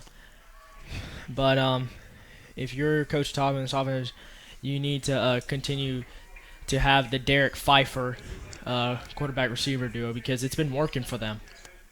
And Pfeiffer is the receiver furthest down that far side, 2 to the near. 1st and 10 for Father Ryan with 5 seconds of the play clock. Matthew Derrick rolling near side, facing pressure, throws. Is that ball intercepted? Incomplete. Oh. Nearly picked off, and that would have been the game ender right there. Yeah, Father Ryan catches a break right there. So Askew nearly pulled it in. Askew's had a pretty big game for this Germantown defense at that safety position. So 2nd and 10, Father Ryan, 2:01 to go, fourth quarter. The Irish trail by 7. Yeah, it was a little bit of a risky play by Derek. I mean, I understand what he's trying to do, trying to roll it to his right, but Askew read it nicely and almost came with an interception. On this 2nd down, Derrick's going to throw high and deep. Parker Erdman. Incomplete. Erdman couldn't quite get a view of it there with Askew right with him as well. Good defense by the Red Devils. 3rd and 10, Father Ryan. 1:54 to go, fourth quarter. Germantown 20, Father Ryan 13 here at Giacosa Stadium. Yeah, this is 2-down territory right here with time, and you said no timeouts. So Father Ryan needs to come up clutch on 3rd down. This is obviously 4-down territory for Father Ryan. Less than 2 minutes to go in the game. Down by 7, no timeouts. So they don't have to go for just, a pure 10 yards or more play here, although that might be what they look for. Hard to know. 3 receivers shoot to this near side with an extra blocker in. Derrick throws. Caught! Christian Smith. Did he stay in bounds? He did. Wow. What a catch by Christian Smith. Pulled it in, got hit, stayed in bounds somehow. That was a nice play by Christian Smith to not get that 1 foot in bounds while taking a hit at the same time. And he had nice toughness in his hands and also mental toughness in taking the hit. 1:35 and counting. 1st and 10 for the Irish from midfield. Derrick throwing deep. Josh Pfeiffer in the area, but it's going to fall incomplete. 2nd and 10 for Father Ryan. Ball at the 50-yard line. Minute 28 to go, fourth quarter.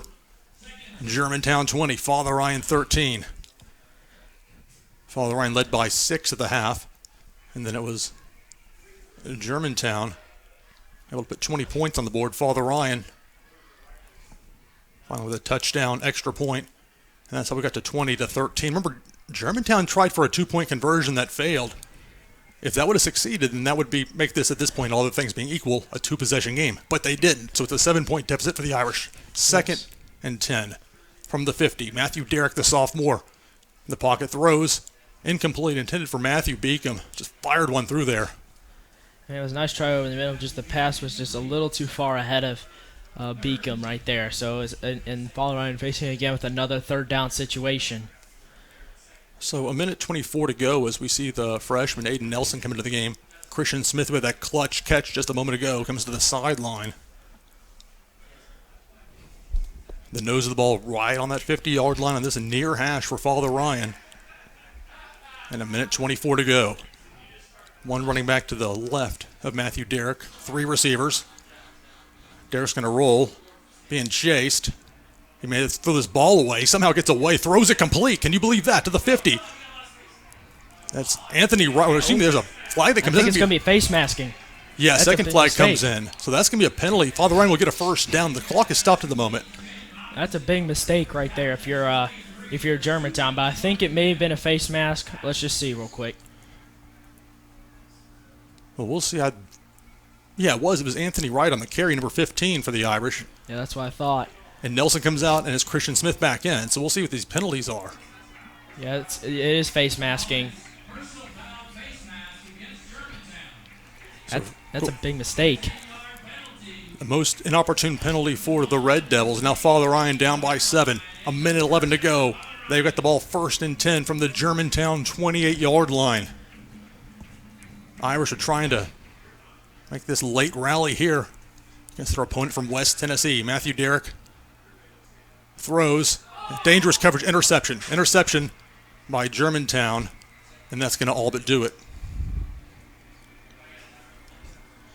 Danny Towles on the interception.